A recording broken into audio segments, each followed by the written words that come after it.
I thought we got rid of this problem 7 years ago when we taped the Video Mine series, but apparently some of you weren't paying attention. So let's discuss the pronunciation of the word equivoque. Yes, I realize that in a U.S. dictionary, the word is pronounced equivoque. But I like the fact that by mispronouncing it as equivoque, we identify it as a technical term and claim it for our own use. So you can pronounce it as you like. I'm going to stick with equivoque. By the way, if you want the correct pronunciation in French, it's équivoque. In Spanish, équivoqué. In Italian, equivoco. It all comes from the Latin roots, aequus, meaning even, and vox or vox, meaning speak. And all of that derives from the Proto-Indo-European weque. I say it's spinach, and I say the hell with it.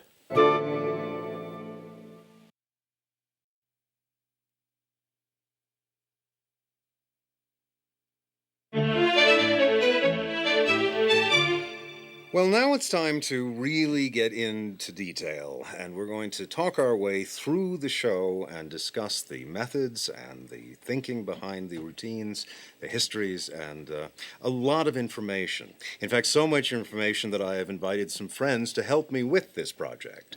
And I'd like to introduce them. We've got Stephen Minch, the renowned author, Jean Matsura, who is a great historian of magic, Jan Rose, a performing mentalist, Eugene Berger, a friend and comrade, and Brandon Combs, who is sort of a newer member of this ensemble, but welcome to you, and welcome to you all.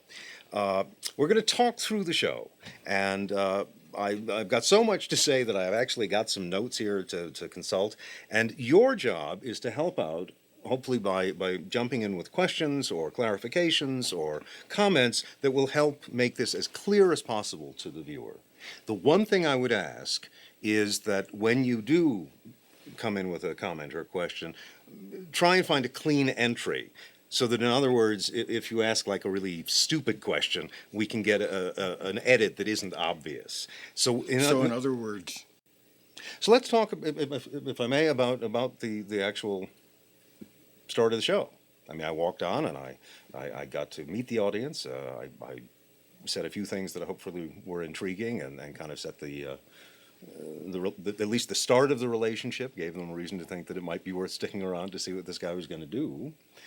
And then I did my opening effect, which you didn't see. And how do you feel about that? Yeah. Fine. Yeah. And that's the point. Yeah. Let me explain what I'm talking about. The opening effect of the routine that I did at the show was an effect that involves a psychological force. That if it hits, it's a strong bit. And if it doesn't hit, it doesn't exist.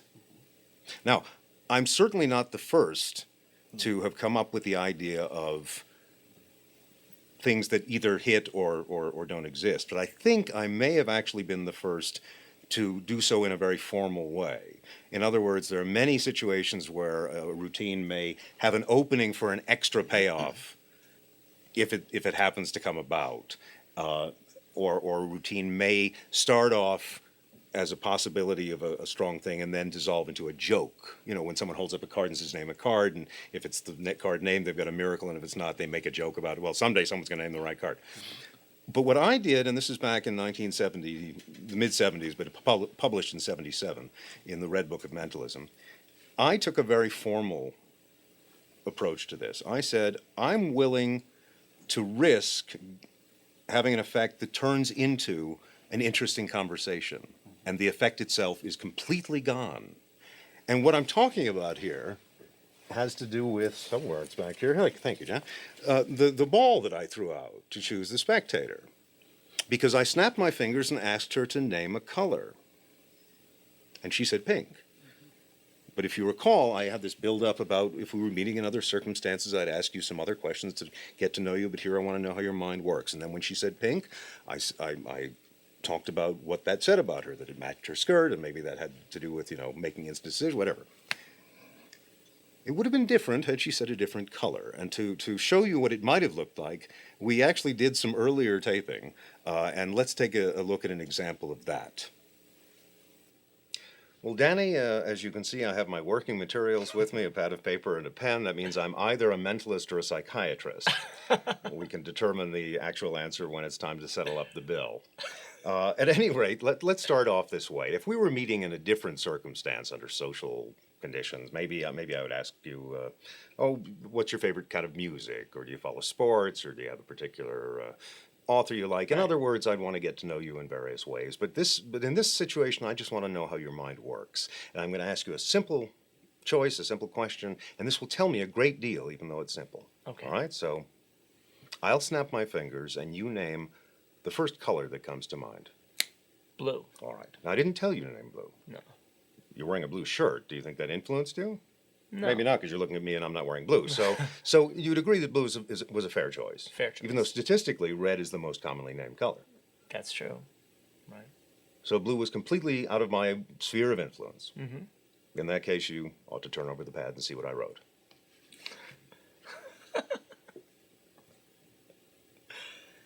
Well, what this tells me is that you're going to be easy to work with. I guess so.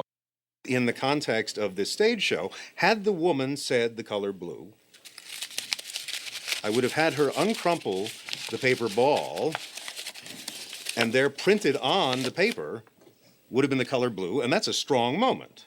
Now, this is a psychological force. Let me talk about this for a second. I published this in 1977. In 1998, it appeared in the book Psychological Subtleties by Banachek. Now, Banachek's a friend, and I like him. But if he had asked me for permission to put this into his book, not only would I have given him the permission, I would have given him the real work on it. Because I've continued to think about this since 1977, and there's a little more going on. So let's talk about this. First of all, let's talk about why this force works, even though it doesn't work all the time. No psychological force does. That's by definition, I think.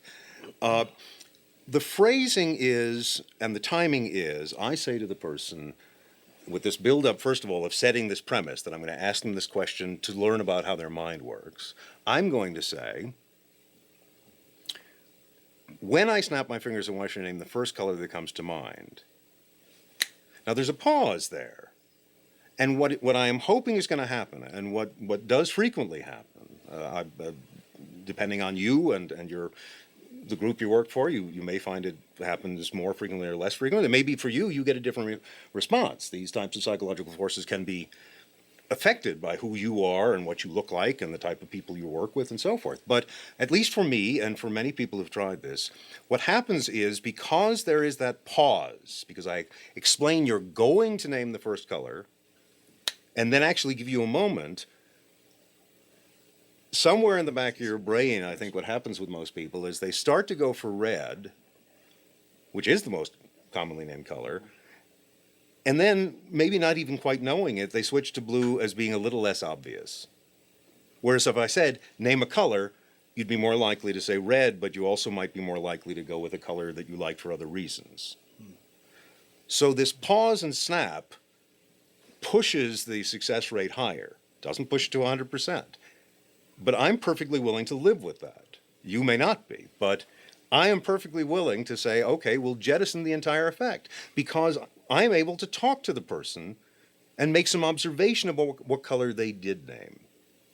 Not only that, I have one more opportunity to maybe get it right,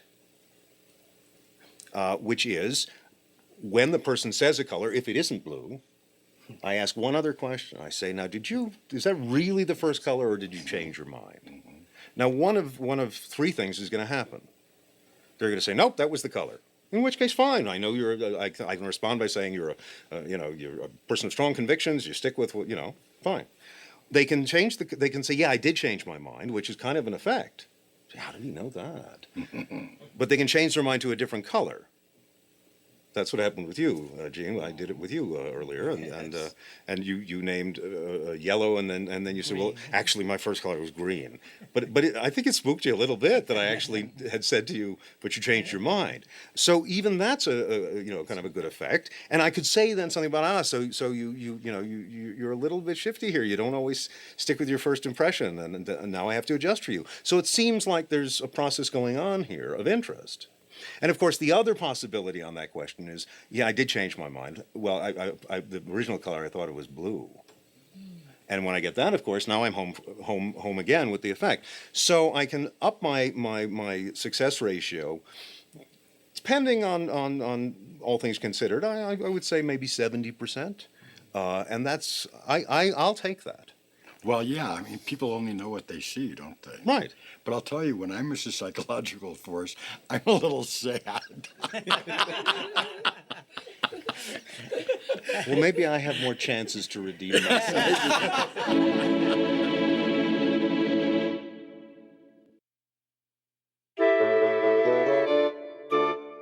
The basic idea of number predictions goes back to thousands of years ago, various number forces, mathematical predictions that have been around. Then the 16-digit test, which started surfacing in the 19th century, sometimes with slates that were gimmicked to change numbers, sometimes with switching pieces of paper. The earliest version of this in a magic publication seems to be, and I've actually got so many notes here that I'm going to consult them, a version by Frank W. Thomas in a series called Confessions of a Mind Reader in Stanion's Magic in 1902.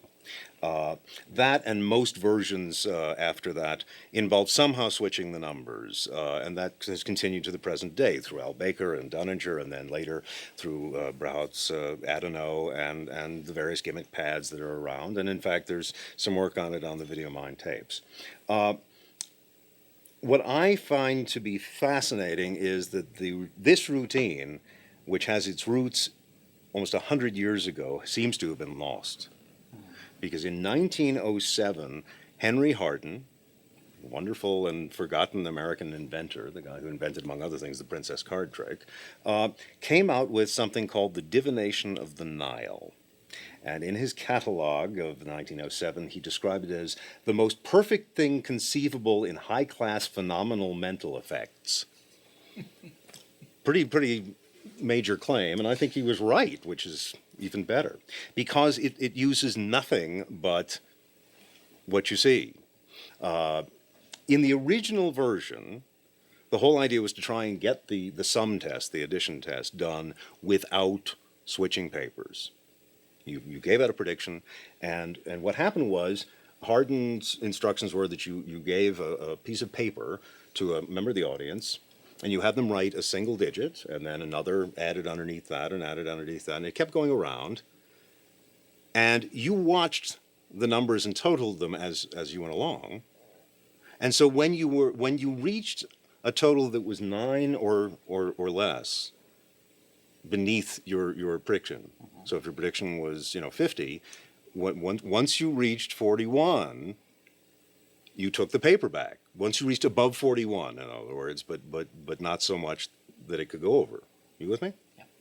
And when you took it back, you said, you took the pen and you said to someone, "Now, give me your initials, and I'll initial this to make sure I don't change it." And in so doing, you added the necessary extra number to bring it up to your desired total, and then you put the initials there, and then you hand it out for addition. That was pretty good. That was not a bad method at all.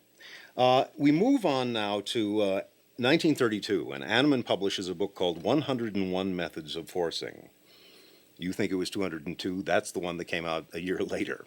But the original edition was 101, and the 87th, if I'm not mistaken, was the Nile divination, but with a change. And it's not clear if the change came from Anneman or from Hardin or from someone else.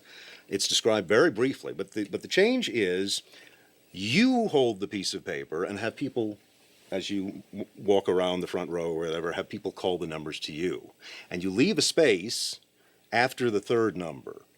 You leave a slightly larger space. And then when you get to the bottom and the point where you need to add the extra number, you draw a line underneath and then quickly jump up here and add the extra number in the gap. Now that's more sophisticated. It gets away from this initialing thing, which doesn't make a lot of sense. It does involve hopping up and down the paper a bit, and this gap is questionable because people sort of see it. So it's good, but it's not perfect yet. But I think it's better. And now we move on, and this is still with Animan, and we get to Animan's complete one-man mental and psychic routine in 1935. And here he adds something incredibly new and good to the Nile divination, which in fact he calls the new Nile divination. But in the same activity, he takes a step backwards with the method.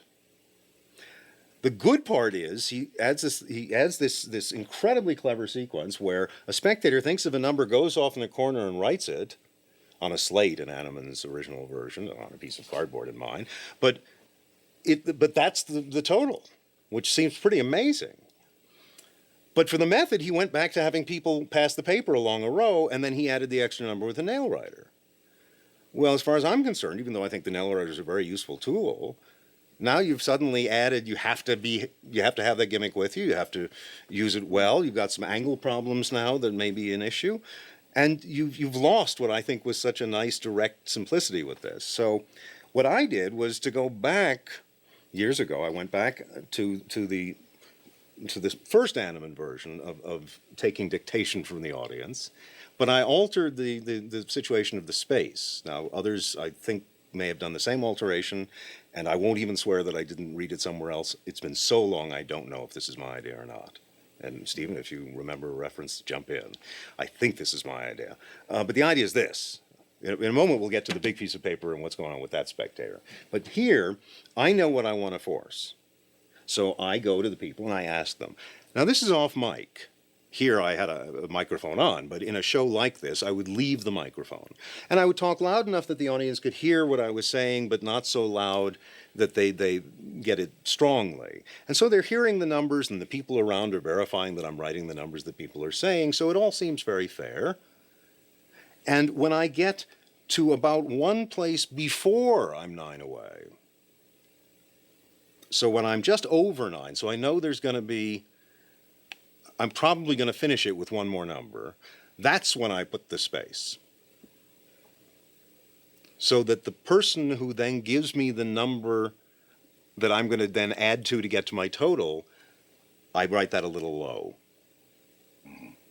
And and because it's at the bottom of the list, it doesn't, even if they notice there's a gap there, it doesn't look as odd as putting a gap when you're only 3 down. So now, as soon as they've given me the number and I've shown it, I add the number I want and draw a line as I'm just turning this piece of cardboard to me to get to the obvious need of writing. So I'm not trying to hide anything. It's just here's a line and draw it. And I find someone to add up. Now, what this does, and what the original Animan thing does, that is missing from the original Hardin and from the later Animan, is it means that the last number called is the last number in the list. If you're filling in before the end. The risk on the original Hardin or an Animan's nail writer idea is that people aren't going to remember all the numbers, but if the last number called was 7 and they look and there's a 5, that's a risk. Right. But if the number above that 7 is a 5, that's okay. Right. So I'm clean. So now you understand this part of the game as to how we get to that total. Yes? Yes. All right. Now let's talk about how we get to knowing what the total is the spectator writes. And this is Animan's, this is not mine.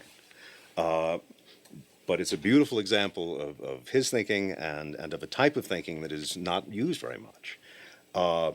I got the young lady up, and after the banter about the color pink, I gave her a marking pen and a piece of cardboard. Now, just to back up for a second, this type of cardboard is a little thinner than I prefer, but I wanted to play fair and use materials that you find at a convenience store or a supermarket, and almost every drugstore or supermarket sells poster board of this sort in lots of 5, and it sells for anywhere from $1 to $2. So we're talking a pretty minor investment. You can also use a sketch pad or heavier cardboard, and certainly if you go to an art supply store, you can have a lot more options. But this is cheap and available. As far as the marking pens, this type of pen is the most common that you find, and you can usually find them in a pack of 2 for under $2, $1.50 or so. There are other options. I prefer, when I can find them, I prefer to use a water-based pen, because if you get it on your hands, or if a spectator gets it on his or her hands or clothes, it washes right out. Don't get this kind. That's got a pointed tip, and it does not make a very large line. What you want is a chisel tip. And they do exist. That's a chisel tip on a water-based marker. And on the permanent markers, just make sure you get a chisel tip, because that gives you the wider line that's going to be easier for people to see. I don't advise going for those gigundo markers because nobody can wield them. They're actually harder to write with, and people wind up using the corner of the nib, and you actually wind up with a thin line. So this is what we use. Now, a crayon will work, and it's also, I mean, you can get a whole box of crayons for $1, but if you're going to use a crayon, wear it down so that you got a wide, flat edge, because otherwise it's going to be too thin a line. All right? Okay. I gave these prompts to the young lady, and I walked her into the corner, and I had a brief conversation with her. And I said to her, I want you to think of a number, say between 30 and 50. I didn't have to give her a range, because technically the Nile divination works with any total, but eventually you run out of card. And if it's too small a number or too big a number, it may create hassles. So 30 to 50 is for me what the good comfort range is. For you, it might be different. So I said to her, I want you to think of a number between 30 and 50. What number do you want to think of? And she said 44. Great. And I said, okay, good. Then when I turn away and when nobody can see what you're writing there, you write that number really big and concentrate on it and turn so that nobody can see it, and we'll see something interesting happen. Well, she gets a pretty good effect out of it, and the audience gets a great effect out of it. But they're different effects. Yeah. It's not exactly the same, but that's not too shabby an effect. She named any number she wanted, and the total was the same. Right, absolutely. That's The right. audience just gets a better effect because they don't know how it's possible that anyone other than this woman knew what the total was going to be. Yeah. So this is a situation of strategy and attitude. When I take her into the corner, that the audience doesn't know exactly what I'm telling her, but assumes from the scenario that I've said to her, think of a number and write it. I mean, they kind of get the impression of that. And then I actually say that later. I turn to her and say, I asked you to think of a number. I leave out the fact that I had it in a range from 30 to 50, and I leave out the fact that she told me what it was. And we get ourselves a conclusion.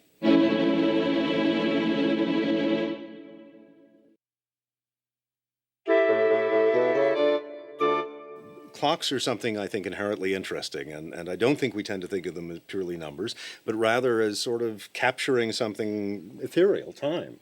And in magic and mentalism, clocks go back at least as far as Breslau's The Magic Clock in 1777. And there have been various versions of the clock dial and so forth. Let's not forget that Robert Houdin was a clockmaker at first. And in 1949, Bob Stull invented the Stull watch, which was a huge breakthrough of technology in a gimmick watch that could allow you to do watch predictions.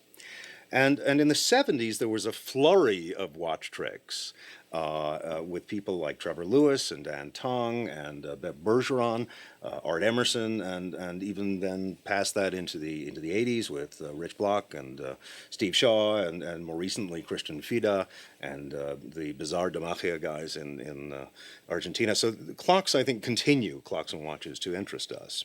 Well, right in the middle of this flurry in the 70s and the 80s, in 1980, Al Mann, who had already entered into the watch effect fray with things like a routine called Death Watch, published a book called The Colophone, a rather typical title for Al, which included a routine by a fellow named Stan Alexander that was called The Dyad of Kronos. And I thought this was a sensational routine. It was a do-as-I-do with two watches that were unprepared, and it's a complete bluff. And I immediately started doing it and put a little bit of work into it presentationally. But the main body of it is Stan Alexander, who I've never met, but who I tracked down and spoke to and got permission to put this onto the tape. So thank you, Stan Alexander. The idea is, to me, quite a lovely thing. We have two watches. They are borrowed. Of course, if you have your own watch, you can use it, but it's all the nicer if everything it belongs to the spectators. And so two watches, and they are, after being twiddled in front of you, they are twiddled behind you. Except that I twiddle in front, and set my watch. That's what I'm going to write down. And now I put it behind my back and pretend to twiddle. And she twiddles. And then I tell her to bring out her watch face down, and I do the same. And we exchange watches. And I say, you look at whatever time is there, and I'll look at whatever time you twiddled to, and we look. Of course, I ignore what she's twiddled to because I'm going to write down what I know she's looking at. And then I say, now to make sure that there's no way I can peek and see what you've got, and no way you can peek and see what I've got, let's retwiddle. And I pull out the stem, and we change the times. Evidence is now all gone. The watches now can be given back to their respective owners, or if it's the spectator's watch, you can put it back on her wrist. Trick's over. We're going to write down our times, and they will be the same time. Now, what I do to give it a little bit of a dramatic build is I draw a watch face for her so that she's going to draw her time in analog format. I, on the other hand, am writing in this badly rendered digital readout. This allows me an ending which I actually had to alter today because what happened was she actually got confused about the time. She actually misread it because this fellow's watch was really busy. It had one of these things with extra dials and stuff, and so it was 2:49 or 3:49 rather, but she misread it as 2:49 or whichever it was, or 4:40. Anyway, so the point is, in seeing this, rather than flinch, I said when she announced the time and showed her clock, if you go back and look at the tape, you will not see me, do any kind of take because I know I'm going to get home free. So the first thing I do is give her an opportunity to adjust her answer. Since I'm the one, I'm going to be right. I mean, it's my show. So I give her the opportunity to bail.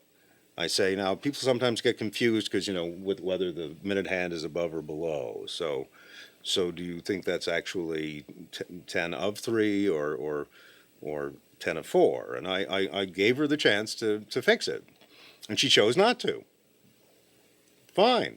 Then I carried on and said, well, people do get confused, which is why I went for digital. So the digital now seemed to be, in some ways, almost as if I knew she was going to be confused. So it seemed to actually enhance the effect. That isn't the line I normally use because normally she says the right time. In which case I say, I'm holding this with the number writing on it, and I would say, I have to be honest with you. I didn't draw the same picture you did.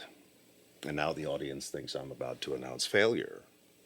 That I have 5:15 or something. I said, I don't have the same thing on my piece of paper.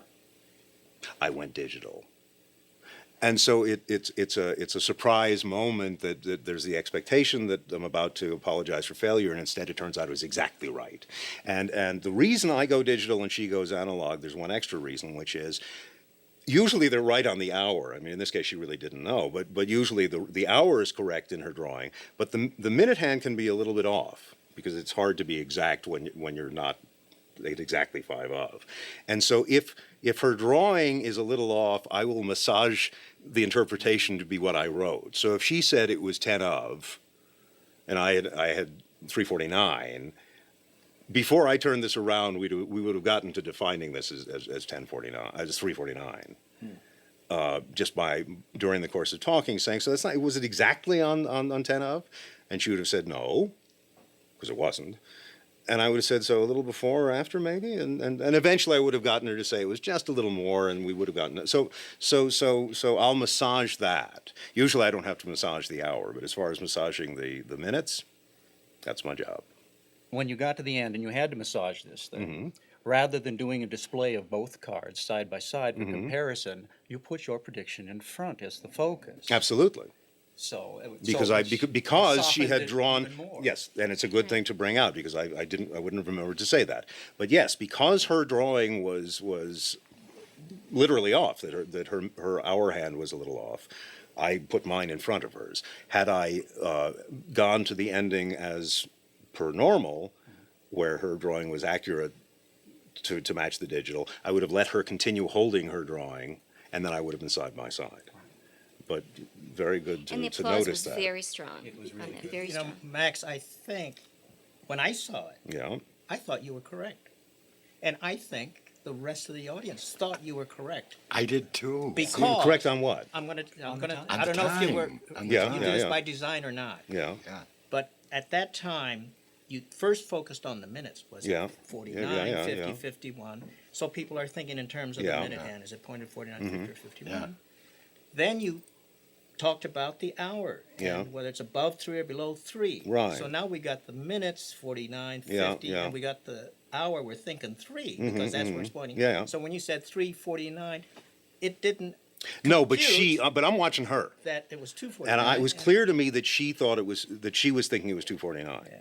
She, I mean, I don't know, and But I'd have I'll to go bet the back and rest check of the the tape. audience thought you were right No, but too. but I'm watching Yeah. her face, and I can see that she's going. I didn't draw 3:49, or I drew 2:49. I don't want to get into a conflict with her. I have to head that off at the pass. I'm watching her. Because the last thing I can afford is to say, that I went digital, and she says that wasn't my time. Right. 2:49 was you're off by an hour. So I got that from her. I conceivably, had I done it, she would have acquiesced and said yes, they're the same.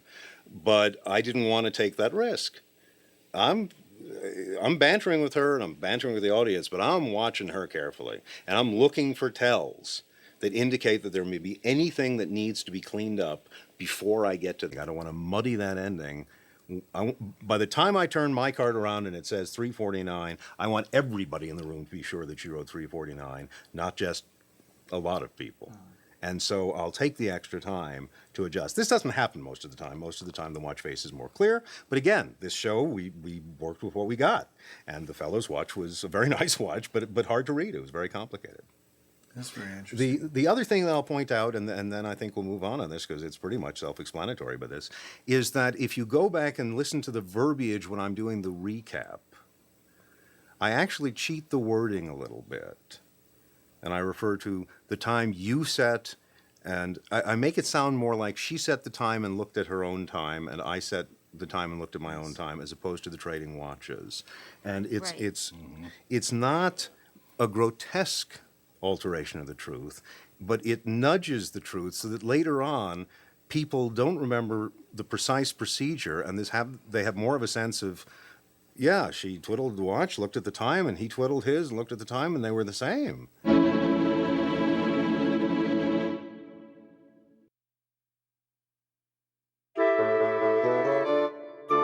Well, let's get to the astrology routine. There was a lot going on there.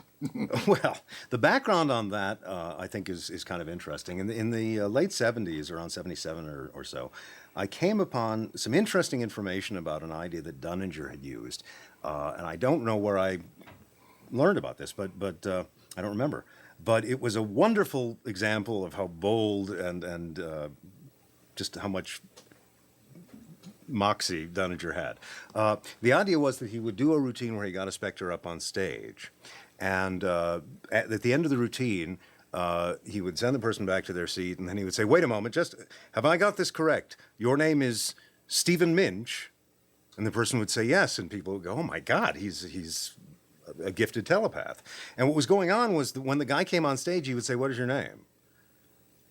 It was a very standard greeting, when you shake someone's hand, and since the audience was applauding at the moment, and it was off mic, and the guy would say Stephen or Stephen Bench, whatever, and then he would wait, and at the very end of the routine, he would do this sudden moment of, wait, let me confirm, your name is Stephen Minch. And the guy would say, yeah, and everybody would applaud. And I thought, that's good. That's really good. But there was a flaw for me, which is that this will work in a huge theater. But if it's a small enough place that the people have a chance to really see this guy's reaction, it's going to ring false. Because when I say, let me confirm, your name is Stephen Minch, and you say, yeah, something's wrong here. Because you didn't go, holy, how did you know my name? So I thought, how can I make this? I love this idea. This is a wonderfully powerful idea. But how can I make this work for me? And so the first thing I did was to say, okay, maybe if I make it a little less impressive, it'll pass the test a little better.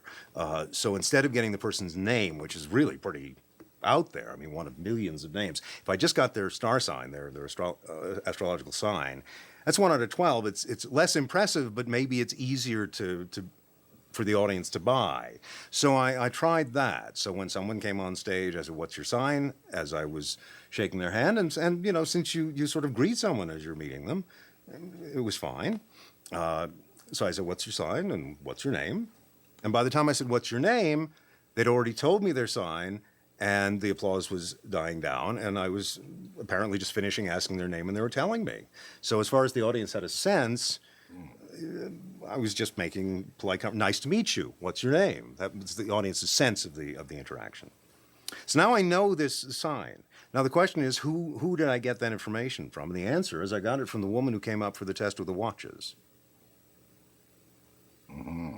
When she came up for the test with the watches, as I greeted her and shook her hand, I said, "What's your sign?" And I got the information, and now I was way ready for this. And then when we finished the watches, I said, "You know, you worked awful hard. Let me do something special for you, and you can enjoy it from your seat." So there's a sort of logical reason why I'm picking her to do this. Of course, the real reason is because I know her sign, because I asked her what it is. And now I bring out the chips. Let me explain, first of all, when I first started doing the routine, I didn't use chips. I used cards that had astrological signs on them that had been marketed, and the handling was different than what I'm about to show you, and this is much better, in fact. These chips are actually not poker chips. They are children's counting chips, and you can sometimes find them in pharmacy, you know, the bigger pharmacies, in the game section. Or you can also find toys that have chips as part of the game. And I've just written on them with a marking pen the names of the 12 signs. There are other options. You know, these chips tend to sell for $2 or $3. Other options would include, if, for example, the chip is darker, you can use a silver or white pen and write on the surface of the chip like that. If the chip has a very thick rim, the border is thick so that the area in the center is harder to work with, or in this case also there's some raised decoration, then you can buy little stickers and apply them, so that'll work. If you're preparing this at home and not sitting in the hotel room, you can use a printer and print out labels and make fancy little stuff for yourself.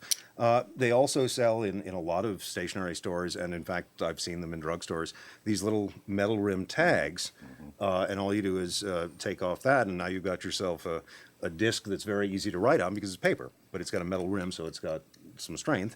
And then, you know, the simplest and easiest thing is just take one of your pieces of poster board and cut it up into little squares, and it will still work. Okay? So again, we're keeping our investment very low, and we've got our routine. Here's what's going on. I get the gentleman up, and I make a point of emphasizing we're doing this routine for the lady in the audience, and I make it that he doesn't know her sign. I never say I don't know her sign because I don't want her to say, "Yes, you do." So I just bypass that. I say, "Do you know your own sign?" And he says yes. And I say, "But do you know her sign?" And he says no. And that's the only point I want to get across. And now I take out the bag and take the chips out of the bag, and I show all these signs. Well, it happened that the sign we were going with was Pisces was in the show. So as I'm showing them, I get Pisces to the top of the stack, and I say, "Do you know how to shuffle or mix chips?" And he says, "No," because most people don't. And I say, "Well, you take them in between your hands and you do this." And I've just palmed the Pisces chip. Okay? I just got it to the top and palmed it. And I say, "Cup your hands." And he does this, which is important because this sets a picture. This sets a picture that the audience is going to assume in a moment as to what's going on behind my back. I have the Pisces chip, which I just lost. Where'd it go? I have the Pisces chip palmed, and I dump these into his hands. And you can be the guy. And I say, "Now just shake them like a maraca." So I've got a good reason at this point to still not show my palm. And I say, "And I'm going to put my hands behind my back and cup my hands." And now what you think I'm doing behind my back is what he did. You think I'm doing this behind my back, right? Yeah? Watch your head. What I'm actually doing, and this now we're in Charlie Miller territory, is this. Okay? So behind my back, it's this. So he dumps these onto my hand. As far as the audience is imagining, I'm showing my hands completely empty to him, and I have no, I can't be hiding anything. And yet, the actual situation is I've got that chip, all right? And then I say, I'll mix them up a bit myself, and I just slide my hand over and do this, but I've still got control over the Pisces chip, right? And now I'm going to make use of another bold concept. And this, I don't know the originator of this, but this is a force that was used by some of the old troopers, the old stage magicians who used to travel in the States in the first part of the century. And I know it was used by Virgil and by Willard and others of that ilk. And it was a wonderful force that was used in a stage situation. And it was the performer took a deck of cards and he shuffled the deck and he went down to the front row and he said, you take a card and you take a card and you take a card. And what the audience assumed was going on was that he spread the deck and the first person took any card they wanted and the next one took any one. And what he was actually doing was dealing the force cards. In other words, he had the cards he wanted to be selected on the top of the deck and he would shuffle a little bit and then he'd walk down to the front row and he'd say, here, you take a card and you take a card and you take a card. But nobody could see the activity except these spectators. These spectators were later amazed because the cards rose up out of the decks or in balloons or something. So it was wordplay. So in this case, I mix these, apparently. Remember, I've still got Pisces. And I say, here, take one. And I just hand him the Pisces chip. Now, as far as he knows, I don't know which chip is which. So he has no reason to feel that this is inappropriate. Apparently, I've grabbed a random chip and handed it to him. So his face, if you can see his face from the position, which I think you could, I haven't looked at the tape. I will guarantee you there's no registry on his face of him going, oh, this is hokey, because I'm doing something that apparently is quite fair. But the audience is making it better, because the audience is assuming I had no opportunity to know where any chip was, and he took any chip he wanted from this mess. Well, I'm in a good position now. I give these chips away. He's holding this but not showing it to the audience. And I reiterate and reconfirm that he doesn't know her sign. And I ask her to reveal her sign. Now, she knows she's told me her sign, but she has no idea how it is that he picked her sign out of a random group. So she's got an effect. It's not exactly as good as the effect that everybody else gets, but it's a pretty good effect. He's got an effect. It's a little bit off from the effect that everybody else gets, but it's still a good effect. And the bulk of the audience has a great effect. And so when the sign is named, he shows the sign to everyone, and it's the right sign. But something else. There was a bonus effect this evening. And the bonus effect was You got his sign. I got his sign. Yeah. How did I get his sign? Well, I go back again, as I so frequently do, to Louis Pasteur. Chance favors the prepared mind. I got his sign because he told me. He was surprised that her sign was his sign because he was a Pisces. And he thought that was actually part of the routine. And who was I to disagree? So he said to me, and if you go back and look at the tape, you'll see the moment. He says, I'm a Pisces. And if you watch me, you'll see that I don't react. I don't give him any acknowledgement. I don't do this. Filed and noted. Now let me use some time misdirection. I now know that I know I've got an extra finish. But I can sell this as if it were planned. And so this is some sort of karmic balance. You were teasing me about the fact that the first effect had to be dissolved. Okay, fine. I got an extra effect out of this. Nature likes to balance things out, and I'm willing to go along for the ride. This was a lovely moment, and it's going to happen. Things like this do happen. So in this case, he provided me with an extra ending, and so what I did was I left enough time there so that I hadn't just been in conversation with him. I wanted to and I physically distanced myself from him, and then I said, but wait, there's more. What is your sign? Now, he, of course, had already come to the conclusion that somehow I knew. So when he told me, he thought he was confirming something. Because in fact, after the show, he came up to me and said, "How did you know I was a Pisces?" So he'd already made the effect better for himself. And all I had to do was disagree with him. Yes, it was a better effect. Of course, I picked you because you were Pisces.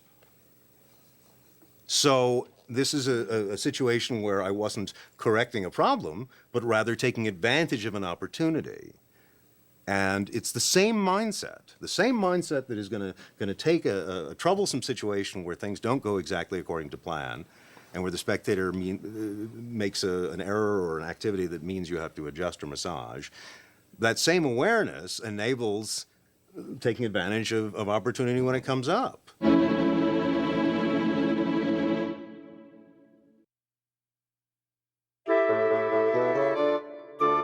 Max, one of the tricks that I liked the best in the routine was the trick with the 6 little bags. Mm-hmm. And I think the reason was that Eugene has done talks on this, talking about the old Confucian saying about the purpose of the journey, or the point of the journey is not the end point, but the journey itself. Mm-hmm. And that's exactly what we see throughout this thing. You're getting through a long process of elimination, but it's entertaining the whole way along. You have a line, you have shtick for every bag. And that's actually what makes the routine a little difficult. It's actually a little harder than it looks. But I'll explain that. First of all, I should point out, this routine is the bonus routine on the tape. So if you watched the what was labeled as the basic version of the show, you have no idea what we're talking about. If you look at the extended version of the show, there is an extra routine that comes at this segment, at the sequence in the show, involving 6 bags. So if you haven't seen it, go back and watch it. It's called Just Chintz. So you'll want to find that and then come back and join us here. Okay, now everybody's seen it. Just Chintz is a variation on a plot that was developed by Tom Sellers, the brilliant Scottish inventor. It appeared in his booklet novel Necromancy in 1935. Originally, the title was I think It's Just Chance or something, but it became known as Just Chance, except in the United States, where in 1936 Floyd Thayer marketed a method and called it Bank Night, which had to do with a popular thing of giving away prizes at movie theaters to kick up attendance on slow nights, and those were called Bank Nights. So it was well known at the time. The effect is normally done with 5 or 6 envelopes or containers, and the idea is that everybody gets one and the performer gets one, and everybody gets crap and the performer gets money. And usually the contents of the envelopes that the other people get either have blank paper or they have insulting messages. Better luck next time. And this is dangerous territory theatrically, because it's very insulting to someone to say, let's play a game, but ha, you lose. So I love the plot. It's a wonderful plot. Everybody likes a lottery, a gambling game where you pick things. And so it's an attractive plot. So I have, over the years, come up with many methods and many presentations for this. But I always try to address that issue in one way or another. In fact, on the Video Mine set, there's a routine on one of the tapes called Goal Mine, in which the whole issue of money or prizes is eliminated. And that's one way of approaching this. This is sort of the opposite way, because here, the fact that they're terrible prizes is something that I'm apparently oblivious to. And there's a very sort of very funny presumption going on here that at least strikes me as being funny. It may not work for every performer. But I love the idea that I am congratulating these people with enthusiasm over these wonderful gifts that they'll be able to pick up after the show. And they're awful. They're used tissues and cigarette butts and just terrible stuff. But not fully smoked. Right. And the fun of it is coming up with bad gifts that have funny lines. And then technically, how do we make sure that I get the one that has the good prize? In this case, it was my watch, because I had that thing where I had set up far earlier in the show the thing that I'd lost my watch, and I did the minor self-deprecation of, I'm a big mental wizard and I lost my watch, just to plant the idea so that I could do the line of, I was wondering where that was. And there was kind of nice closure in that callback. But I've used other things for the good prize. I mean, I've used big bundle of cash, and I've used at one point I had some beautiful gold rocks that really gleamed and looked like the real thing. I lost them, but I used them on a television shoot and they vanished. But you can use jewelry. You can use. It depends. Almost anything. You can go with. There's a fellow named Mark Garretts here in the Northern California area, and when I lectured this routine, he suggested that the last one could have half a dozen candy bars. And so you had a good prize, and then you realized there were enough to give one to everybody. And that's kind of a nice way of paying it off in a kind of friendly way. A little too friendly for me, but it would work for someone else. Or there's the Richard Osterland idea that's a terrific idea, which is that you give everybody a lottery ticket so that the last envelope or bag could contain lottery tickets.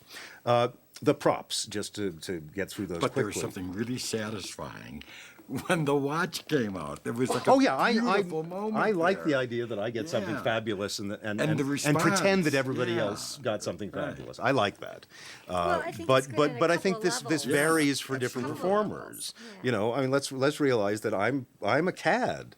I mean, part of my character is caddish, and so the fact that I can blithely congratulate people for getting orange rinds, and then make it sound as if this expensive watch is the equivalent of an orange rind, and that we're all happy, is a pretense that I think is funny, but that may not fit other people. But let's talk about the props briefly. First of all, the bags are free. And the reason they're free is because if you go into any convenience store, they will always have a stack of number 2 bags, which is what that size is, and it's a standard size in the United States. And if you're buying anything, or even if you're not, and you just say, "Can I have a few of those?" And they say, "Sure." And I mean, I've never had to pay for a number 2 bag in my life. If you are in a situation where you cannot find a convenience store that has number 2 bags sitting in a stack, you go into an actual grocery market or pharmacy, and you go where they sell paper plates, and you will find what are called lunch bags, which are slightly larger, but only slightly, so not so large that they take up too much table space. And you can get a huge bag of like 50 of them for $1.50. So we're still talking cheap. You've already got the marking pen. You can draw the numbers. If you want to get fancy and do stick-on letters or colored bags, that's your choice. But we're talking basically no expense here. All of the prizes are, tissues and twigs and cigarette butts and stuff you can find around any hotel lobby or in your hotel room or if you're staying at a friend's house, he's going to have tissues or toilet paper, whatever. There are other options. The orange peel, for example, you can usually have an orange at breakfast and just save the peel, or a banana. Worst case scenario, you spend 50 cents on an orange at a fruit stand. The Coke can, well, if you're like me and you drink soda in your room, then it's there. It's a found object and you don't have to pay anything. So technically, there's nothing to buy because whatever the good prize is, whether it's cash or your wallet or it's already yours. I didn't have to buy the watch to do the routine. So literally the only investment in this routine is the die.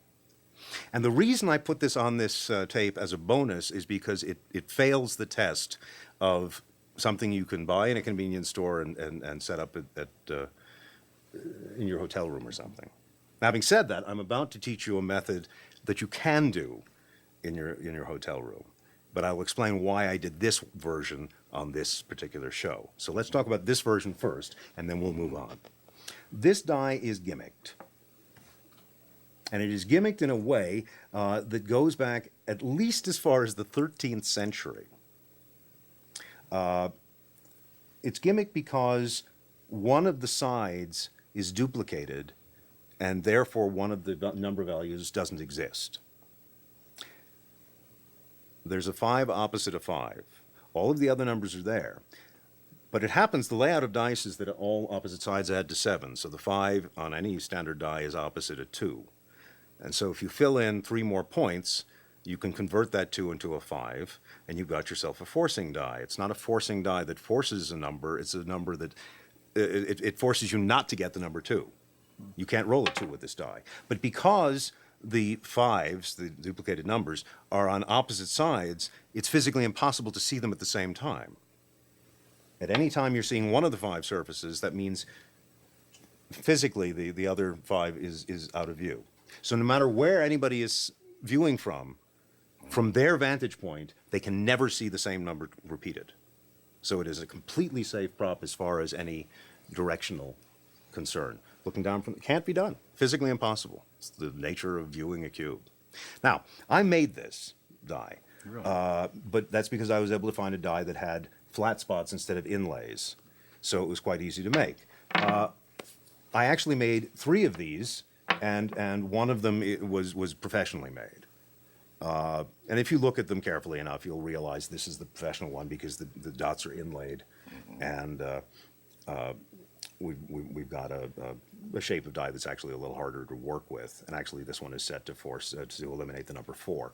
But all of these, this was done with just a cube from a children's game, and some transfer ink, dry transfer ink. And on this, I found some very little black stickers that were used for some stationary device, and added the extra stickers to the 2 to make it a 5. And here the same thing, except I was using larger white stickers on a black die that had flat rather than inlaid. So it's not hard to find the dice and make them. You can also, for that matter, there are dealers that sell these dice for other routines, or if you can find a house that makes gaff dice, you can get it done. But it's not hard to make your own. It is hard to make one on the fly because the odds are if you go into a drugstore or supermarket and buy dice, they're going to be what are commonly called drugstore dice, and they're going to be inlaid, and you just can't make it look good without tools or something. So let's talk about this particular procedure, and then in the next segment, we'll talk about a variable procedure that you can make in your hotel room or wherever, okay? The procedure is simply what you saw, that people roll the die, and whatever number comes up, they take the bag and dump it out. The only thing that's difficult about the routine is to keep the pace going, and the further along in the routine you go, the more likelihood there is that they're going to be rolling repeat numbers. Right.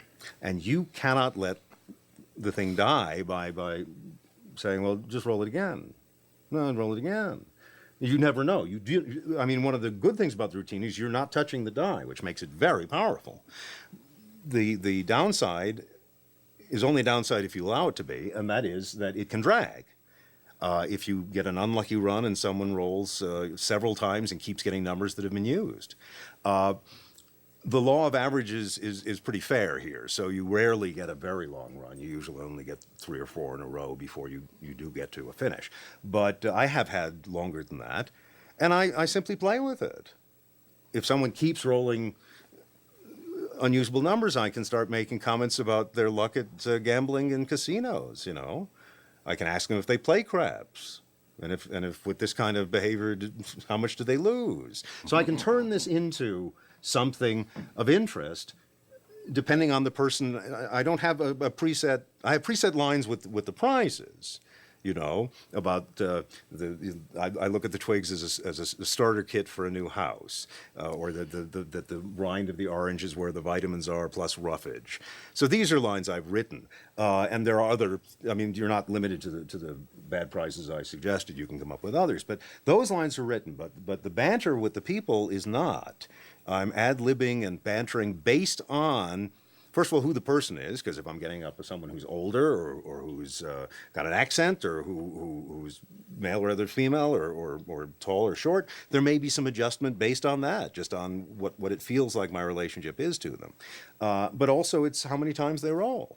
If luck is with me, most of them will get a usable number on the first or second go-round. If luck is not with me, well, I gotta work at it. Tonight, the show that we did earlier was pretty clean. There was a slightly long run toward the end, but not really long, and I don't think it dragged. But part of it is also that I'm keeping my energy up because of this absurd notion that this is a great game and that everybody's a winner. One thing I will say about the prizes, I have a different approach to bad prizes that I will show you in a moment. What I think is not a good approach to bad prizes, I've lectured this routine around the world, and there's been some discussion on the internet, and I saw some people suggesting that you use the kind of gag prizes like a diamond pin, where it's a dime glued to a safety pin, a dime and pin. To me, that ruins the pretense that these are good prizes, because that you had to sit down and figure out the pun. and glue the dime to the pin. So that makes it, I think, impossible to continue this pretense that you really believe these are great prizes and that they should be thrilled to get Kleenex. So I personally think it's a bad idea. It might work for someone else, but for me, it undercuts the joke. It makes the joke too heavy-handed. Whereas the idea that you dump out cigarette butts onto this sheet of newspaper and tell them what a wonderful opportunity this is because of the DNA or whatever. It's particularly nice. You used to smoke, and you saw me lecture several times where you were in the room, and I would say, and some of these cigarettes have Eugene Berger's DNA, and it got a big laugh because enough people knew Eugene. And if there, in fact, if you're doing this in a place where there's someone who is known to most people and who is known to be a smoker, then you can get some laughs out of that. Well, one of the ladies who came today told me that she had my DNA, and I didn't get it, but she was a lady at a lecture. She'd been somewhere and Yes, seen it, yes, and yes, so she yes. had your DNA. Yes. Well, this has a shelf life of memory more than I thought.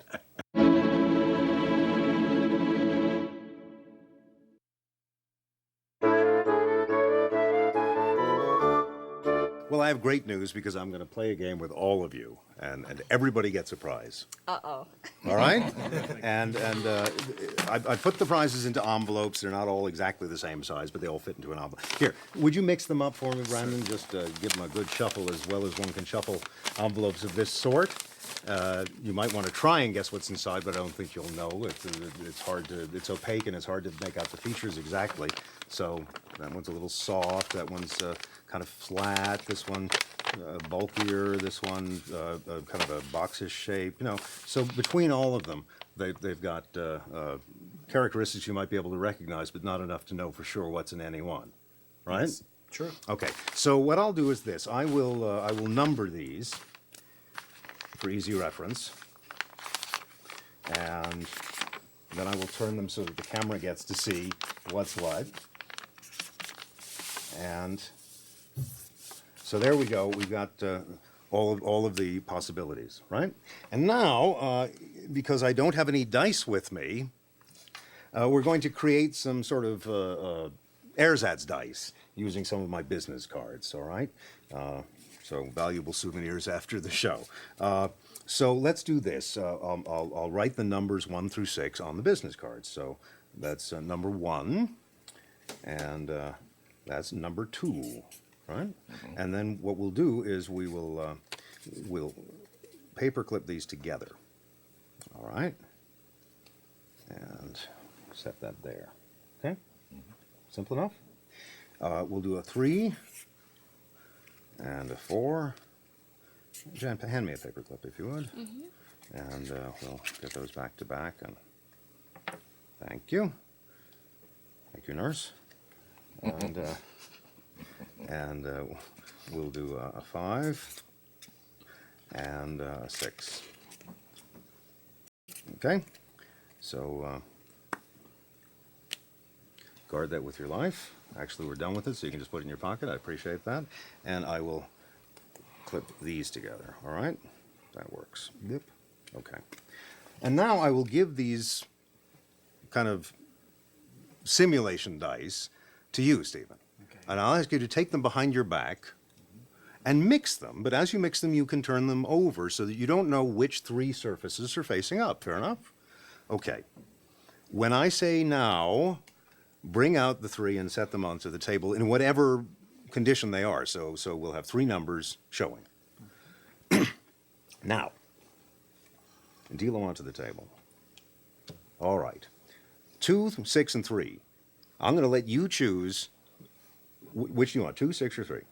I want the 2. The 2. All right. So would you take envelope number 2 and open it up, and let's see what your exciting prize of the evening is.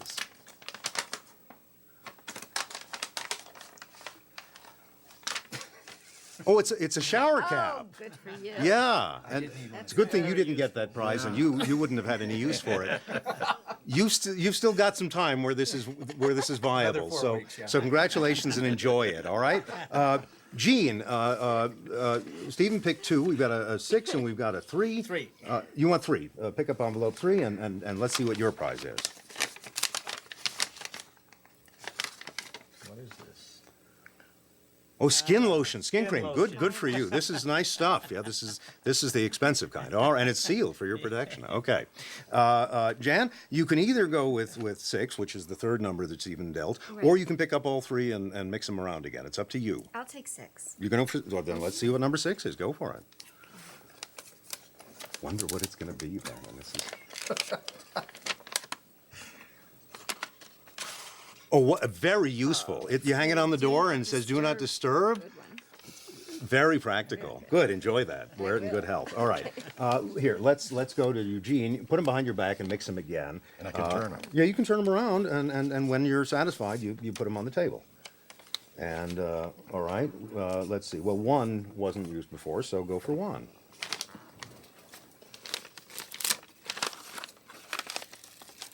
Oh, that's a nice set. That's Look very at this. It's a whole coffee kit. It's a napkin and sugar and artificial sweetener and a stir stick, and it says enjoy with a picture of a coffee cup. Enjoy. Thank you All so right, much. Brandon. We got 2 options left, 5 and 4. Take these behind your back and mix them up and bring them out.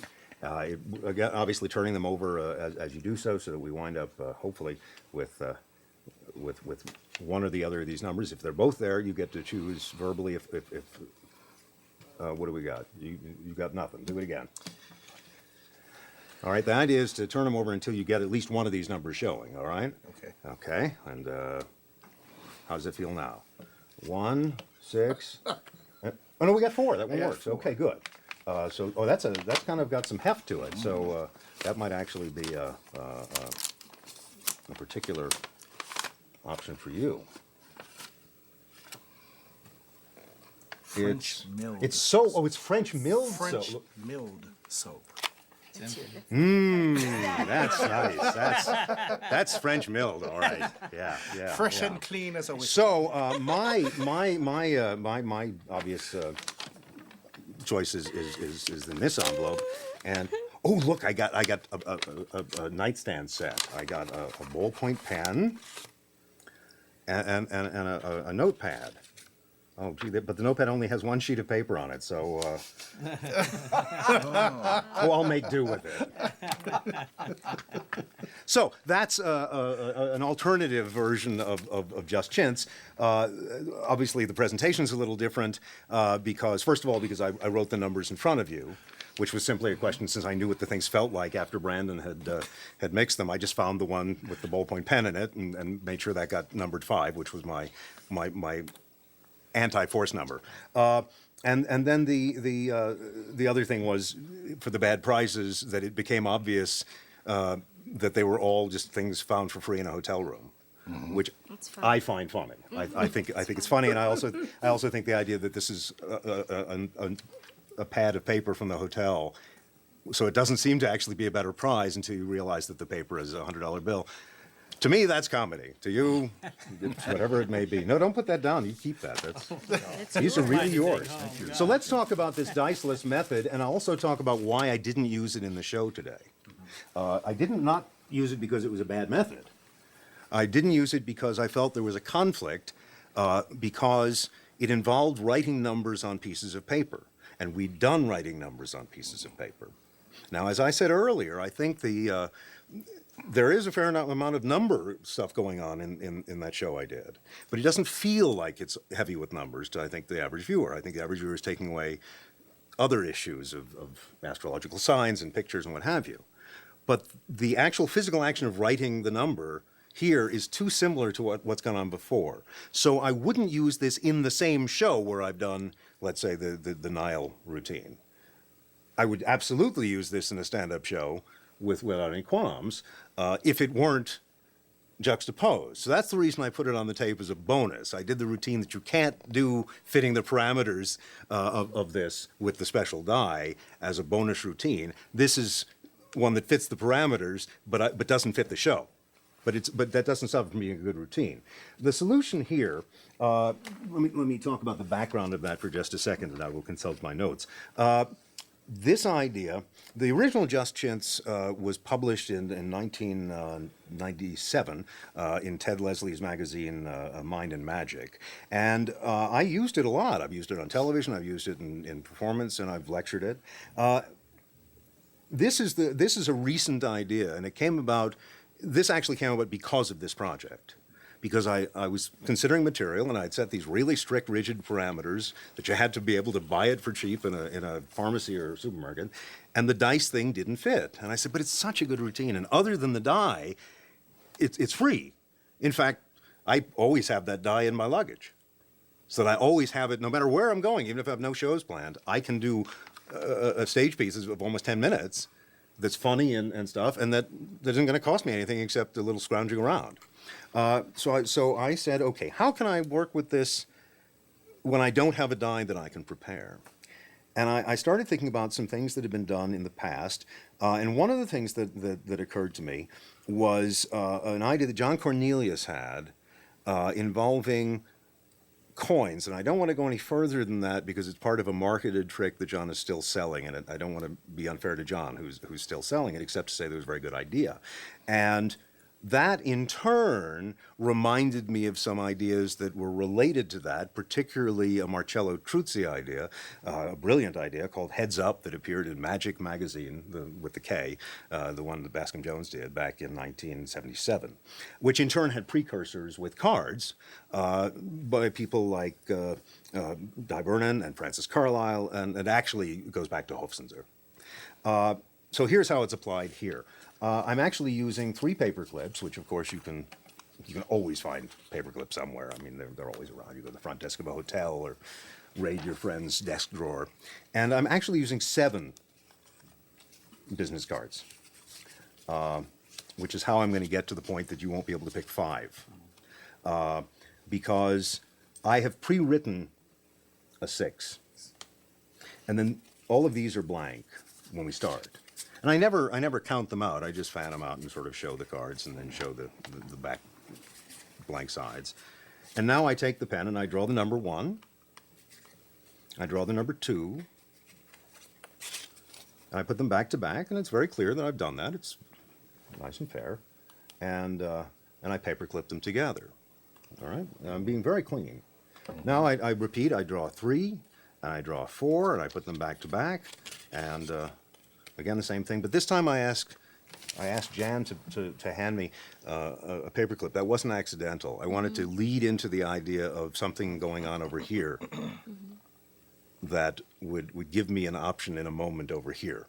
Just a little split focus. And Jan hands me a paperclip. Thanks, that's great. And I show that. And now I draw 5 here. And I turn the 5 face down and draw a 6 here. So I've got a 5 and a 6. But I've also got an extra 6 behind that. By the way, if you're doing this at home, try and make them look closer to the same. It's not a big deal, but anyway. So now what I do is after I've shown this, I say, where are those paper clips? Because I know you're going to be ready with it. Got So it. I know it's not going to be on the table. I have essentially forced you to be efficient. to apparently fool me. Because you're gonna. I mean, if you don't, I'll simply look over here and say, where do those paper clips go, and pretend. But in fact, the likelihood is that since we've set up this idea that you're the paperclip handler, you're now going to get ahead of the game, and then I can say, where's paperclip? I've just done a half pass. In other words, the bottom 2 cards, which are now back to back, 5 and 6, are flipped over like that, underneath the cover card. This is done facing here so that the side of my hand essentially screens the action. Plus, there's other stuff going on. I'm talking to them, and I'm where's the? Oh, there it is. Thank you. Yeah. And now I've got a double 6 because I've got these 3 cards.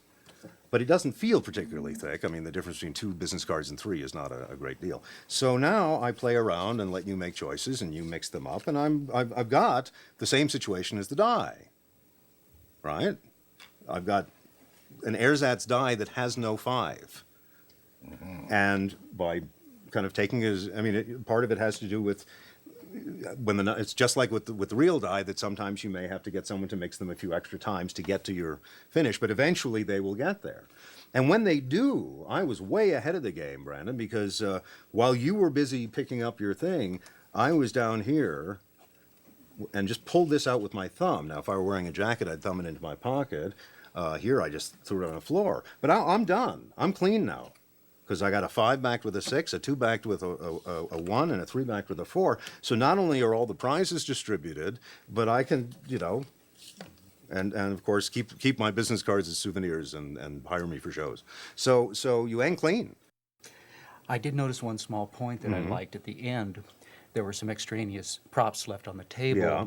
that you got rid of very efficiently, so that Oh, so there was that focus. so the $100 was Yeah. focused. That's simple stagecraft. I mean, it's stagecraft on a very small stage, but yes, of course. One thing that happens a lot, especially in close-up, is that people forget about keeping the viewing area clean. And what I see frequently is someone takes out a deck of cards, takes them out of the box, puts the box right here, and starts working. Upstairs. And you've got this box that's literally in the way, and it's also aesthetically irritating. So if you're working on a small table, that doesn't mean that there's no choreography or blocking. It just means it's on a smaller scale. So yeah, absolutely. When I get to that $100, when it's the pen on the $100 pad, I don't want you looking over at the refuse. I want you looking at that moment so you all get it at the same time. $100, whammo. I knew the tidiness was calculated because I've been to your condo and I know it's not a natural. You're getting much too personal now.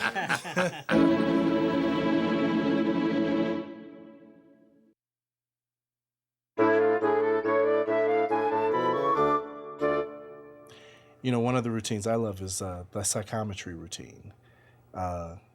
It seemed like there was a lot of cold reading involved in it, but Actually, I would say there's no cold reading in that routine, but we'll get to that in a moment. Let's talk about psychometry as a general concept, and then what I've done with it here. Psychometry, the term itself goes back to 1842. An American doctor of questionable repute named Joseph Rose Buchanan, who came up with the term, which literally comes from the Greek words meaning soul measuring, which is kind of heavy. And it's the idea that you can, get vibrations or something from an object and know about its owner and its history. Its roots in a performance sense by false psychics or whatever goes back to the 19th century when there were mediums like Louis Schlesinger who used to do as a feature in their demonstrations, living and dead tests, which were very popular from the latter part of the 19th century up through about the 20s or 30s. And this was basically where people would write down the names of living people and then one dead person, and somehow you psychically divined which was the dead name, and sometimes told what the name was as a kicker. In 1907, Abbott, David P. Abbott, behind the scenes of the mediums, talked about living and dead tests, and this eventually evolved into psychometry, and we know that it did so in the world of spirit mediums, and then eventually filtered into the magic world, most famously by Theodor Annemann, who published Pseudo-Psychometry as a title in the Jinx number 9 back in June of 1935. However, he was in fact preceded by several people, not only these 19th century mediums who were actually doing it out in the field, but even in magic publications. In fact, Stephen, you were the one who called to my attention that there's a routine, or actually two routines, in Roderberg's New Era Card Tricks, published in 1897, which is essentially psychometry. It's playing cards that are put into envelopes and mixed up, and then the performer divines whose card is which and gives them back. Now, the routines by Roderberg, and there were two methods, used 9 cards, which is an awful lot. Annemann's original routine used 12. 12 envelopes into which people put objects, and you gave them all back. So it was really a whole show. It wasn't a feature. You were doing the whole thing. William Larson Sr. also used 12 people and would literally do it as a full show. He did sometimes afternoon shows for ladies' tea parties and things, and he used this as the whole show with 12 people. Annemann's method for obviously the envelopes are marked, and that's how you find out how to give them to and you build off of that. In the Roderberg book, he gives 2 methods, and they are the 2 you would most expect. They are Nix, with a fingernail or something, and punch, which is punching little tactile bumps. Both of those go back very early, actually. Nixon punch work go back to 1552. Someone named Gilbert Walker wrote about it in England, apparently. And then Cardano in a manuscript written in 1564, but published much later.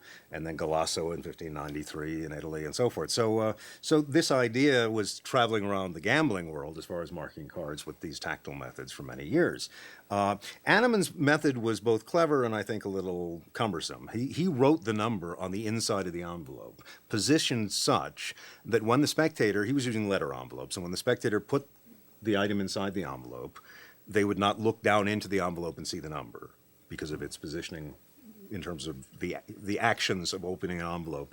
The flap was, if they were to lick the flap, they wouldn't see the writing on the inside and the opposite side. And then when he tore the envelope open, he tore the end off, and as he squeezed it open to get out the object, he could see the number. And so read the number as he took the object out. That's fine, but it takes a bit of work. And I also think that 12 is far too many. Mm-hmm. It's not too many if you're doing perhaps a full afternoon or evening of readings, and it's something closer to a John Edward type of thing, you know, with just doing reading after reading after reading. But as far as an entertainment vehicle, I think it's much too much to go that many. And I think 5 is a good number. It's enough that it seems like there's a level of difficulty of distinguishing between things at the outset, and yet it's not so many that the owners is going, oh my God, he's got 14 more of these to do. It would work at a Sweet 16. Yes, absolutely. If it were the whole show, if it were the Which whole is a good premise, place to practice this. you would know better than I because I don't do Sweet 16 parties. But Right, but but it sounds it it's makes a great sense. place And I because those if little it was girls- done in a sort of kind of lighthearted fortune telling kind of Right. pitch, I'll bet it would be a hit. It's a great place because the girls, their egos, they want to hear about the other one, and they're all waiting. So it's just as entertaining to hear their own as it is to listen to everyone else's. Yeah. And they're Have the you same- done psychometry in those parties? Have you actually done it? I would say in 1990, A long time ago. a long time ago. But It's now a may- great. But you may start doing it place. again, or No. oh, not okay. Sweet 16s, Not but I'm not just even after you saw this. merely jumping in. I failed.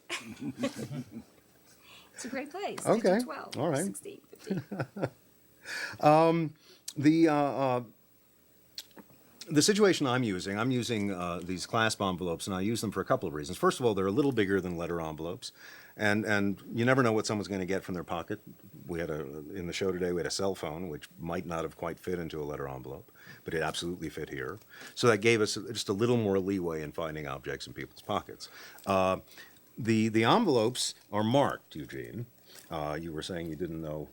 In between takes, you were saying, how were they marked? How were they Because it was marked, yeah. sealed. Yeah. Well, they were sealed and then unsealed and then sealed again. I don't know if the camera with can pick Scotch that up, tape. but that's closed with Scotch tape. But that, of course, is on the back of the container. I feel dirty now. In 1975, Tony Raven, writing in Invocation magazine, came up with the phrase "the virgin state principle," and the idea was that if you had props that still had the price sticker on it or were still in a sealed bag or whatever, the audience would accept the idea that they were in a virgin state, that they hadn't been tampered with. And I did. And you did, and it's an effective idea. I think you can go overboard with it. I mean, actually, I was thinking it might be funny if everything in the show today, you know, the magic markers and the poster board and everything was torn apart. And then I said, you know what, there's going to be a pile this high of refuse, so I decided not to.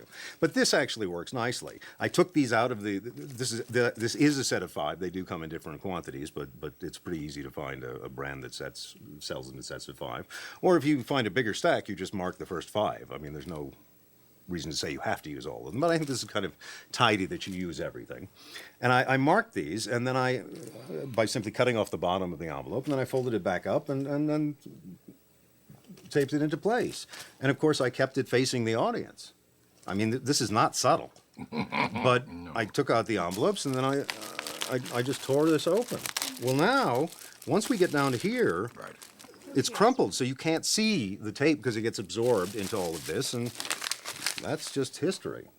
And now I have my envelopes, and they're all marked, and they're all ready to go. They're in order. And the marks that I'm using, now there are different systems of marking, and in fact, Tony Raven again wrote an essay in 1978 in Invocation called Raven on Psychometry, which largely was suggestions for different ways to mark the envelopes or the containers. This was later expanded into a booklet. There's, of course, the T.A. Waters booklet on psychometry from 1981, which not only discusses different markings, but also different presentational ideas, and it's a really solid piece of work, which is contained in the large Mind, Myth, and Magic collection that you published, Stephen. And various people, in the literature, there have been perhaps hundreds of methods of psychometry, some very clever ones from James Randi, from Larry Becker, from Fogel had a wonderful version using bags called Second Spot.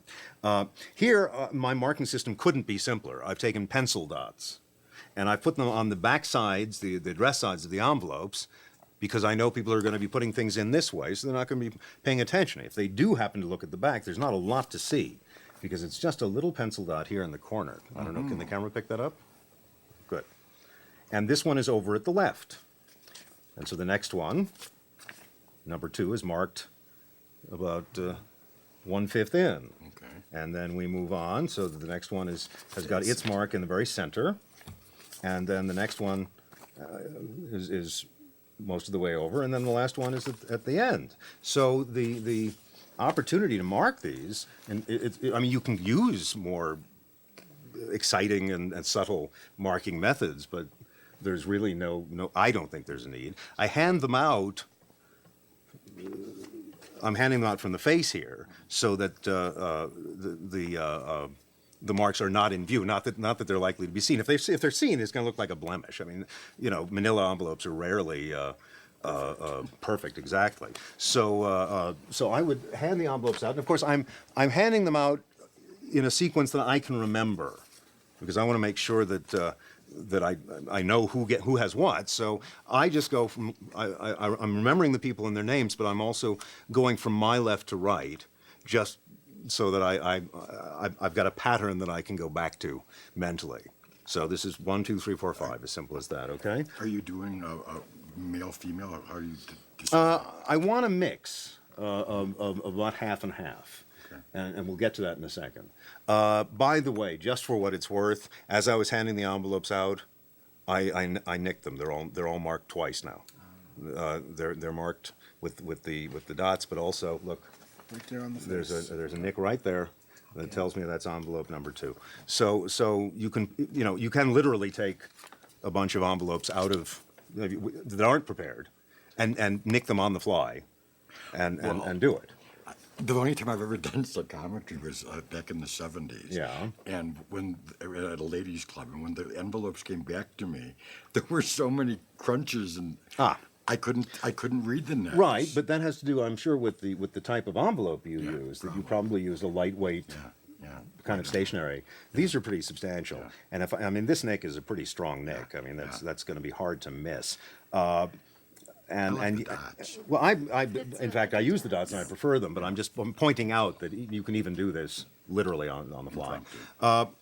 So these are now closed with the stuff inside, and I want to get the read on the people. Now, in this particular routine that I did today, I had my split was 3 men and 2 women. I would be just as happy with 3 women and 2 men, but I want to make what I'm going for with this routine is to get some sense that it goes somewhere. That it isn't, okay, here's the first demonstration. I tell something about the person and identify them. Now I'll do it again, now I'll do it again, now I'll do it again, and now there's only one left, so it must be yours. That doesn't go anywhere. So how do you get to a finish? And how do you get a sense of going? Well, what I've done here is I've put this basically into, it's actually 3 phases and then a bonus routine is how I think of it. So it actually fits the rule of 3 in a sense, because the first 3 people, that's a complete piece. And then with the last 2 people, I sort of do a different routine, because that's when I bring out the blindfold. So let's talk about the blindfold part later, but let's talk about the first 3, all right? In the first 3, it's less a question of picking which ones. I'm not being that particular about my order. I'm making sort of a judgment on the fly as to who I might have fun with first. For example, we had the kid with the cell phone. I didn't know what he'd put in the thing, but I was guessing it was probably funny because he had done this thing of saying, "I don't have anything." "Oh yeah, I do," and so I kind of expected it might be something funny. So I said, "Okay, I'll save him for second, because that way, if the first reading is a little flat, I've got the novelty of the reading itself, the idea that somehow I got vibrations off of this object."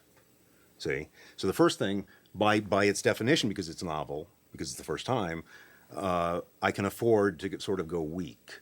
So I went with a kind of weak outset. I don't remember what was the ring object. was the first Oh, it one. was a woman. That's right. It was three women, It's a ring. two men. No, it was 3 men. Still 3 men. But that's right. The ring was the woman. But in fact, I looked at her and she was far away. I knew I didn't want to bring her down for the blindfold, and I also thought she just didn't look like she had put something interesting in the envelope. I just didn't have a feeling that she was a wacky lady, you know. No, it was nice. The So, friendship ring was a good so the first thing was kind of a mild thing. Now, I do not consider what I did there cold reading, and since I do cold reading, I think I speak from some authority here in terms of when I say it ain't cold reading, it ain't. What I'm doing here is simply talking about the person under the guise of getting vibrations or something from the object, and I'm simply making observations about the person. You know, I looked at this woman and I looked at the ring, and it's a nice ring, and it looks like it probably costs some money, and so it's probably a ring that was involved with some romance, or it turned out to be a friendship ring. But so this isn't cold reading to say that I think this ring has a history. It's not just something you bought for yourself. It didn't look like a ring that you'd buy for yourself. That's not cold reading. That's just paying attention. You know. I did talk, if you notice, I made a big point of talking about how men can wear, the ring could have been a man's. In fact, if you look carefully at that ring, there's no man that would wear it unless he was wearing a dress to go with it. But I wanted to convey the idea that it wasn't that obvious, simply because it was. So I wanted to convey that it was a little more difficult than it was. And so I told a few things and then gave it back to her. And now several people have pointed out, and T.A. Waters was very emphatic about this, that most people, when they do a psychometry routine, it becomes so much about giving it back to the right person that it defeats the whole point of what psychometry is, that the idea that you're getting something about them. So what I'm trying to do here, although I changed gears on the kid because of the funny thing with the sticker, and so with the kid, I just said, I don't have to use any psychometry here. None of these guys would have this phone. This is yours. And it was funny, and we got some play out of it. But for everybody else, I was trying to give the sense that I was getting some impression from the object, and then saying, okay, now that I know that about the object, which of these remaining people is most likely to fit what the object just told me? Which is not the same thing as saying, let me find the person. But just one Yeah. second, not to whisk away what you did with the cell phone thing, which I think is really something we should just talk about for a minute, because I think it's important. When you do get an object in a routine like this that is so obvious, Yeah. I think what you did is a beautiful moment, and the audience loves you for it. Well, sure, because if I tried to make them think that it was impressive, It's that I'd insulting figured to out them. that the cell phone with It's that Mars sticker or whatever it was belonged to one of the older guys, it would have been insulting. It would be stupid. So I just had fun with it. And that's fine. You know, one of the things that happens sometimes when you're doing a read of someone, you know, in a telepathy kind of demonstration, as you know, is that sometimes they'll blurt out an answer. You'll say, think if your card was red or black, and they say red out loud. And that can be a very funny moment. And you say, you know, it's going to be more impressive if you don't actually say it out loud or whatever you say. And you can turn it into a moment instead of going, oh, God, you screwed it up now. You told me it's over. It's ruined. So obviously you want to kind of keep on top of these things. But in this case, I saw the thing and immediately said, okay, I'm going to have fun with this one, which was kind of what I expected because I had put the kid second on purpose, expecting that there'd be some novelty value to whatever it was he put in the envelope. And then when I saw that it was so obvious, I played with the audience and said, you know, how psychic is this, or whatever I actually said. I should point out, by the way, that I also, one of the things I was doing was talking about the weight of the envelopes. And there's a reason I was doing that. And that's how I was glimpsing the marks. See, if you look down at an envelope to spot a mark, that can read, that can telegraph across a big theater. You know, why do you study the back of this envelope? Well, first of all, I'm holding the envelopes up so that you can see the front of the envelope. So apparently I'm displaying it for you. But second of all, I'm saying, you know, this envelope has something very light in it. And now I have a perfect reason to look at the envelope because I'm talking about it.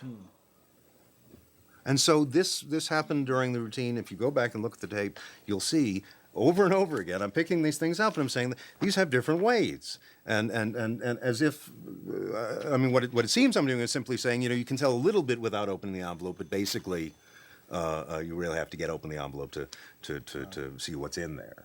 But the real reason is it gives me an opportunity to do a glimpse with a motivation to look at the envelope. So it doesn't look like I'm studying the envelopes. It looks like I'm looking at the envelope to talk about the feel of what's inside of it.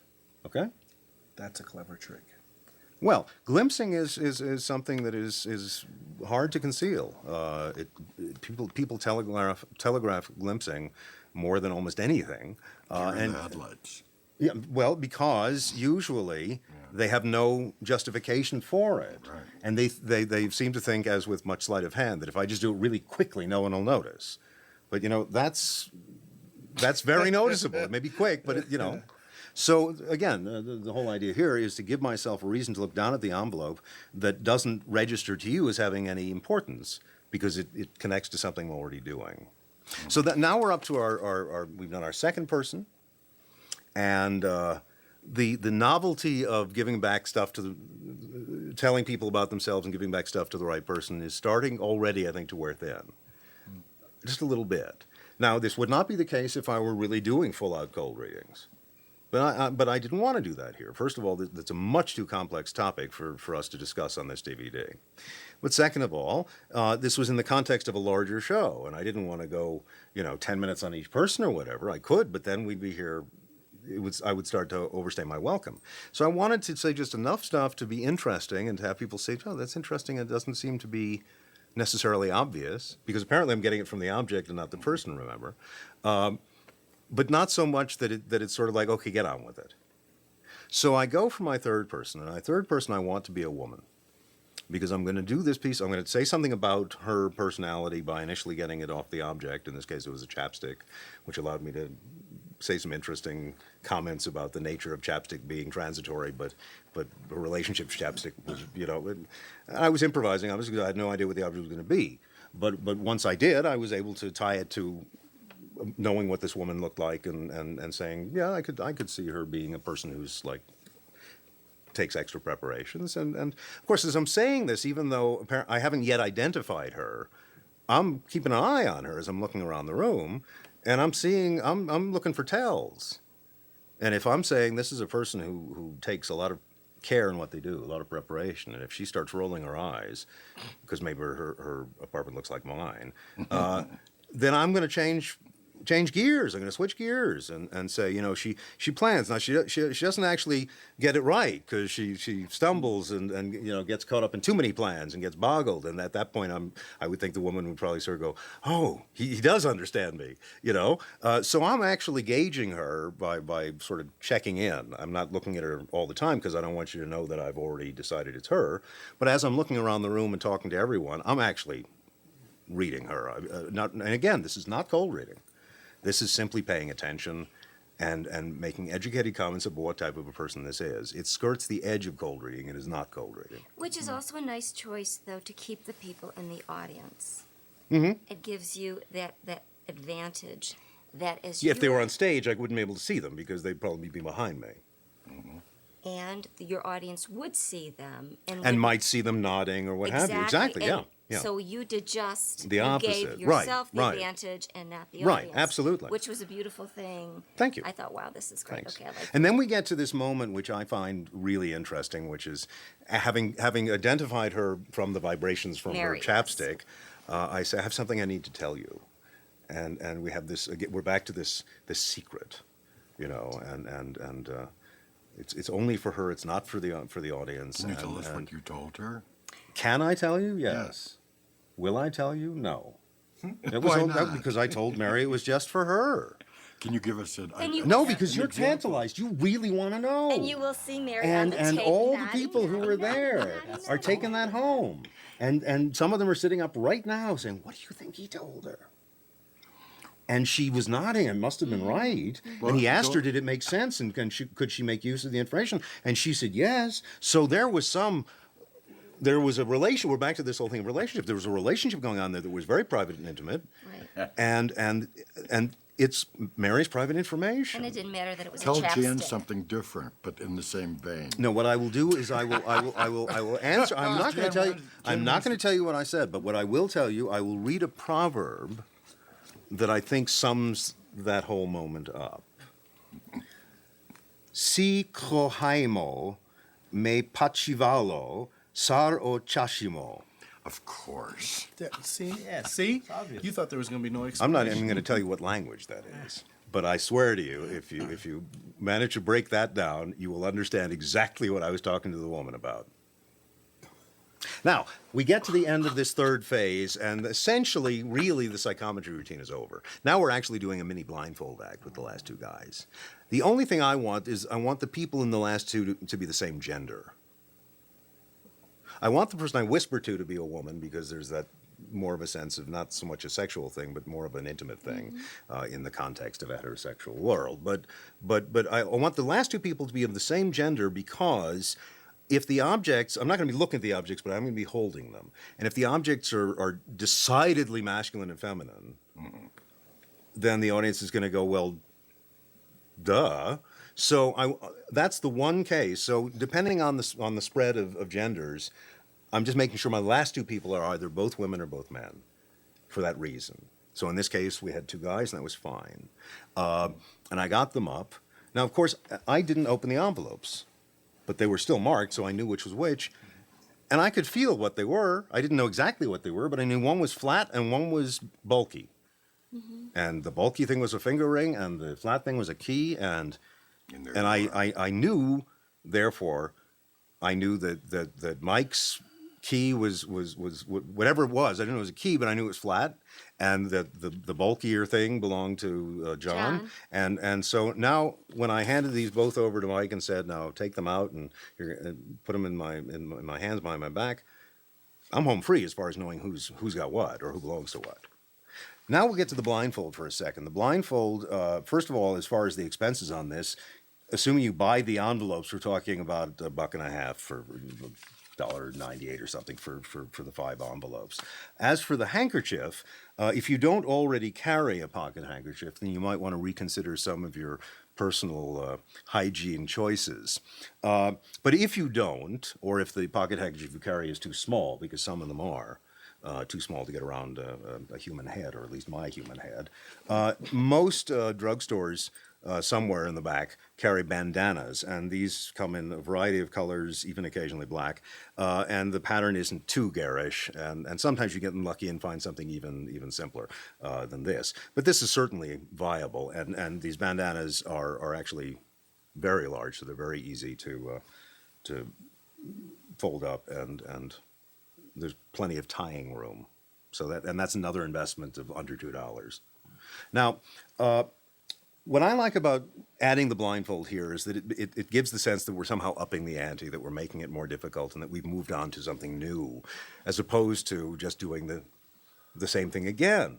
The idea of going with the last two people together was William Larson Sr.'s. In his version that was published originally as a Thayer manuscript, and then later in the 80s it was published by Bill Larson Jr. in the Collected Writings book that's still out. It's out of print, but it's still available, and it's terrific. And Larson's routine ends with getting the last two people up after he's done 10, and saying, I'm going to give these back. No, wait a minute. I feel I should switch. So it gives a slight dramatic moment, and he switches and then gives them back, and the people say, yes, they're mine, and he's done. And I felt this was a very good thing, because if you're down to the last one, if you've given back all 11, if we're all 20 or whatever it is, except for one, then the ending is foolish.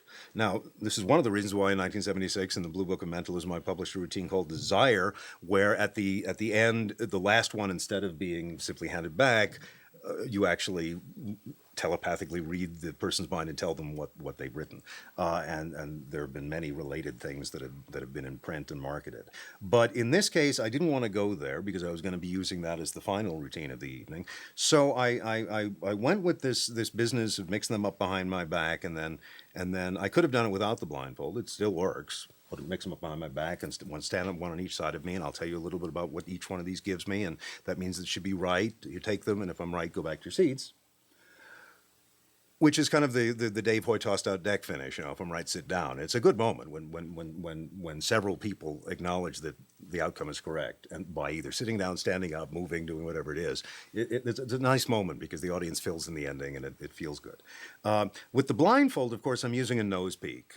This is hardly a new idea. The nose peak shows up at least as early as in Guyot, or is it Guyot? I do not know. This French guy who wrote a book called Nouvelle Récréation in 1740 and had a card stab in it in which he describes a blindfold with a nose peak. The nose peak is, I'm sure, even older than that, but it goes back at least to 1740. It's almost impossible to tie a blindfold around your head without having a nose peak. And so all I've got to do is, as I'm talking to the guys, I make slight turns of my head, which look natural. I don't do huge turns, but I'm if I'm talking to the person on my right and left, there's a natural behavior there. Now I don't have to see the whole guy. I don't have to go, look like this.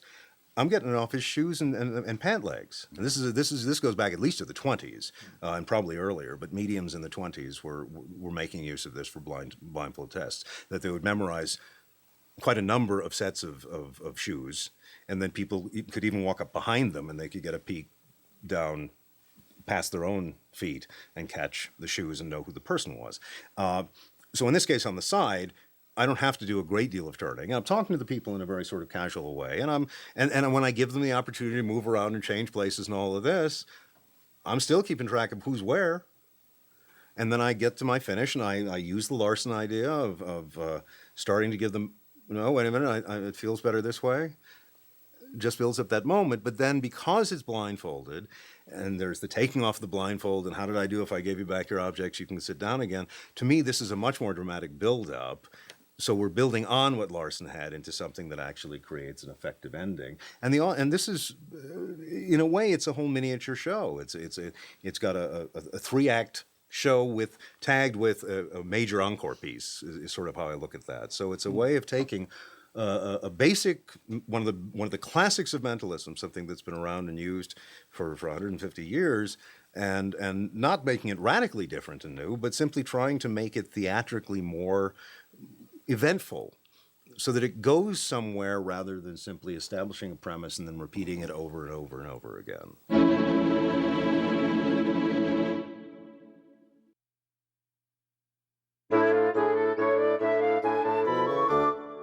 This is a magazine test that is designed to be very loose, in the sense of there's very little preparation, there's no real money involved, because you can take magazines that you were going to read anyway, or magazines that you subscribe to.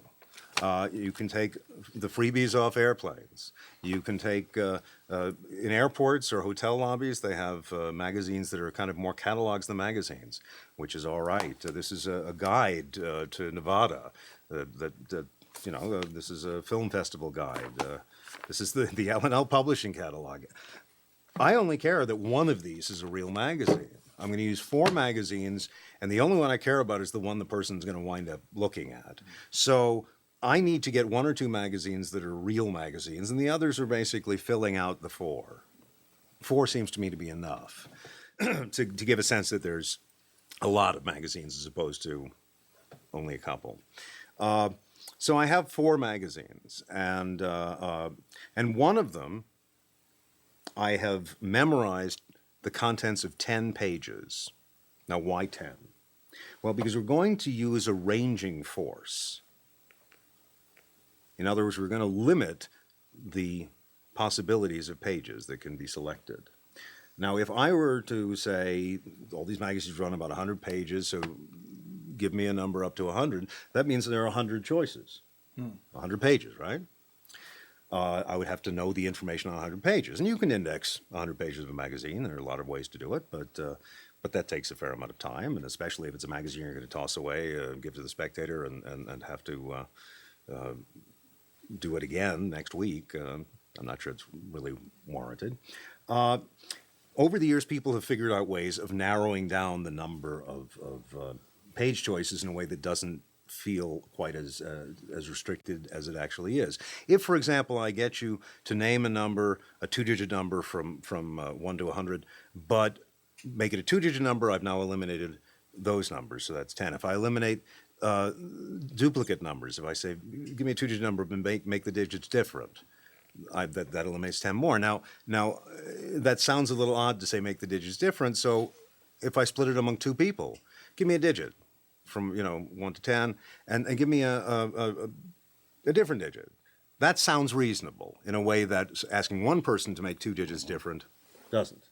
So I'm pushing it down. I'm down around the 80 mark. I get rid of the zeros, and now I'm down to 72. If I decide that I get to choose the order, give me a number up to 10. 4. I mean, 4. Give me a number up to 10. 8. And if I'm the one who gets to decide whether that means 48 or 84, I cut it in half, and I'm down to 36 choices. That's pretty functional.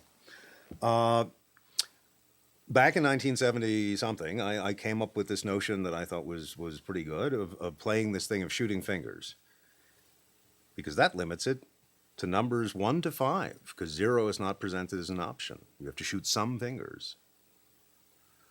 And that brings it down to 10. And I thought I was a very wise and clever lad. Some years later, I found out that I was beaten by an earlier wise and clever lad named Ray Hyman, who in the linking ring in 1953, in a book test called "It's in the Book," had essentially this. There was some very tiny microscopic differences, but essentially this idea. This is something I happened to find years later after the fact, well, Ray is a bright and interesting guy, and a lot of the stuff that he had in the linking ring back in the early 50s was way ahead of its time. So I don't claim to be the first to come up with the idea, but I think it's a good idea regardless, and I think it's very useful here. Here's what's going on. I've got 4 magazines, and so whatever 4 they are, I'm going to force one of the magazines on the Spectator. And I'm going to do this with a man because he's going to have to bend down. This will be different if I'm on a theater, because I like throwing them on the floor. You don't have to. I could do a classic force on these. I mean, you can actually do a classic force with magazines. But I like the idea of tossing them on the floor because that really says he's not doing anything. It's out of his control. And the man's, if it's on the edge of the stage, someone can come over and from a standing position do it. But if it's a guy sitting in the front row, as it was here, it's impolite for a woman to make her bend over like that. I mean, chivalry and such may be antiquated, but it still exists. And in this society, at least, it could cause problems. Particularly if the woman, as was true of the front row, some of the women had very short skirts and they might have gotten embarrassed about getting into an awkward physical position. So I had that guy pegged from the beginning. I said, okay, there's my guy in the front row, and I can get him to bend over and pick stuff up, and he's not going to feel put out. I show the magazines in a wide fan. The Force magazine I put here, second from the top. But I, as I'm showing the magazines, I do a sort of gesture, and so as I put them back together, I now put my Force magazine on top, and as I drop them at this guy's feet, I push them together. So when I say to him, just bend down and pick up a magazine, what I'm hoping is that he's going to take the path of least resistance and pick up the top magazine, and then I can say, oh, you picked any one you wanted, but you picked that. Now, sometimes they don't do that. In fact, in this case, he almost went for the top magazine, and then he grabbed the second magazine. Now, at this point, I had a couple of options. I could have said to him, take a look at the magazine and make sure that it's legit. But he started to go for a second magazine before I even asked him to, so I led him on with that and said, or take another, and he did. So now he had 2 magazines, and one of them was the Force magazine. Well, now I was home free because I had another guy already pegged in the back row, and he looked to me to be viable as a candidate to do the reading. So I told this guy in the front, hand one of the magazines back to him. Now, as it happened, he handed away the magazine I didn't know anything about. Okay, good. So we'll use the magazine you've kept for yourself. If he'd handed this one back, good. Sir, when you receive the magazine, make sure it's different. You can keep all the magazines in the front, but we're going to use the one you sent back to the guy in the back, and I'll read his mind.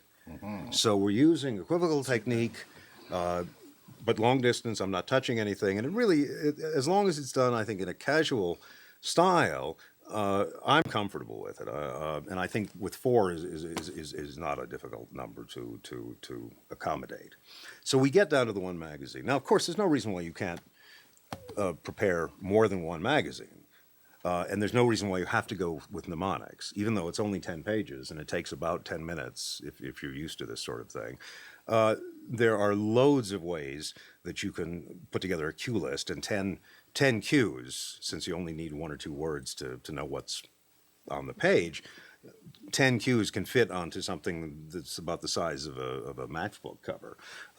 In fact, in the Parasite manuscript, I offered a dozen or so ways to hide indexes, some of which I don't think anybody else has ever come up with.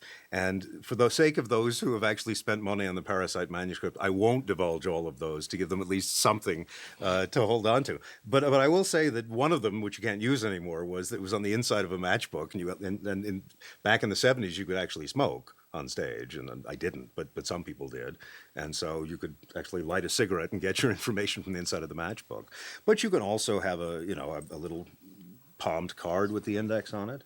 You could have the index on the large piece of cardboard that you're going to write on. Now, that means that you can't give it out at the end, but that's not the end of the world. Or you could have it on there, with Post-it material so that you could pull it off.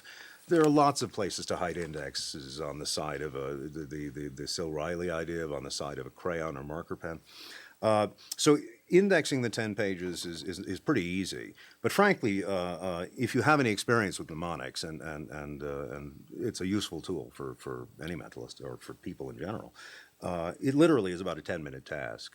The only thing you want to do is you want to go through the magazine and see which is your better set of numbers. The ones with the lower number first, or the ones with the higher number first. Usually it's the ones with the higher number, because the early part of the magazine usually has a lot of ad pages with no numbers on them and a lot of editorial pages with few pictures. So if you go with the higher number first, that's usually your better set.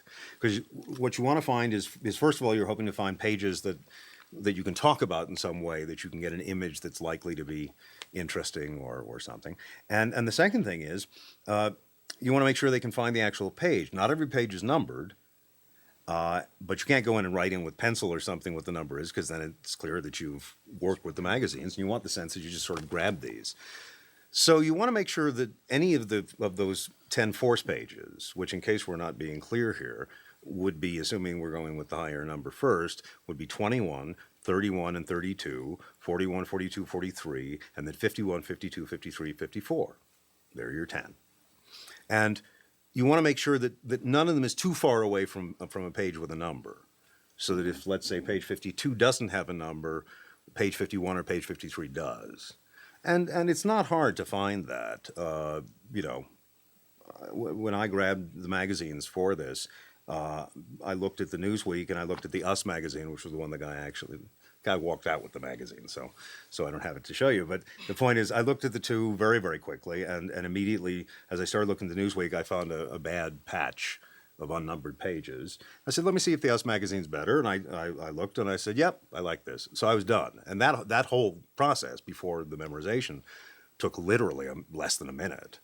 And then I just went through the pages and locked them into mnemonic phrases, and I had them.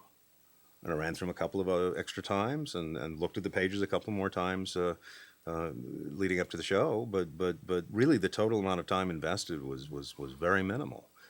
And again, you don't have to memorize it. But boy, talk about not having to depend on props.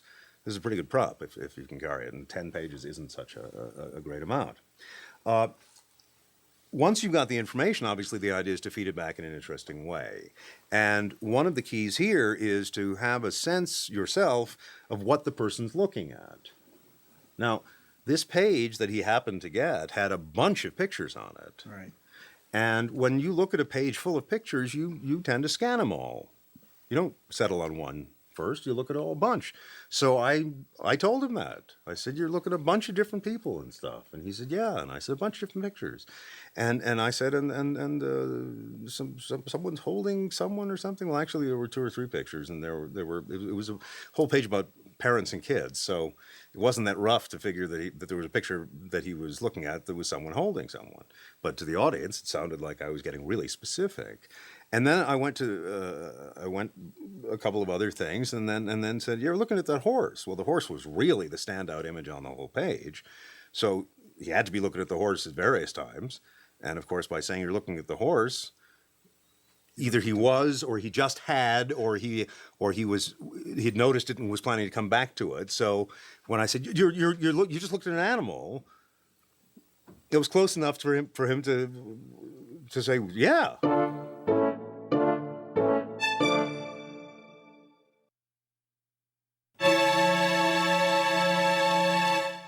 Well, we've come to the end of a rather long journey, and I really hope you've enjoyed it and gotten something out of it. I certainly have had a great time doing it. I want to thank my various friends who helped participate in making this production come to a reality, and also to Louis and the gang here at L&L, and all of the guys who work on the crew and the editing and all of the stuff that goes into making this. You'd be surprised how much work is involved. If there's one thing that I hope you get out of these DVDs, in addition to hopefully some ideas that you can use and some techniques that you can appropriate and make use of in your own way, it's the attention to the history of these ideas. Because mentalism, as with the larger surrounding art of magic, as with the larger surrounding art of art, is like Soylent Green. It's people.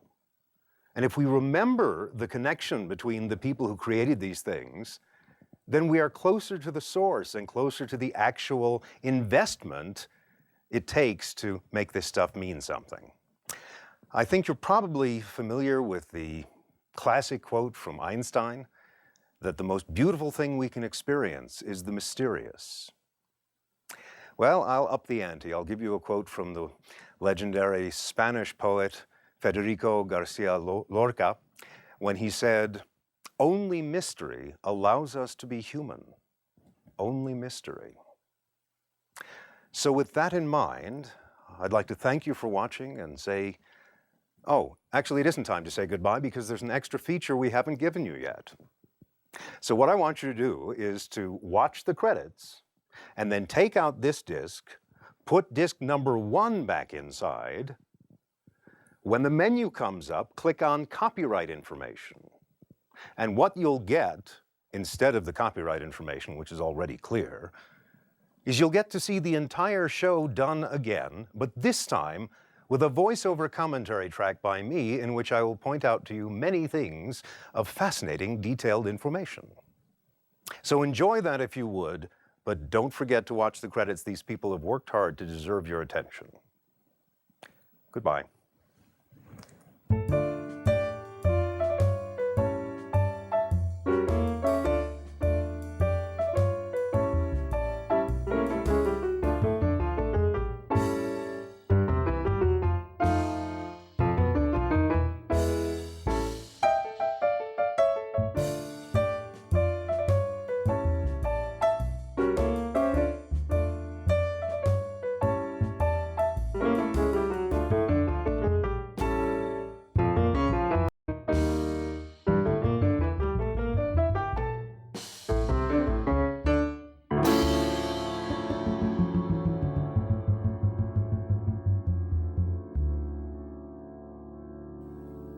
I know.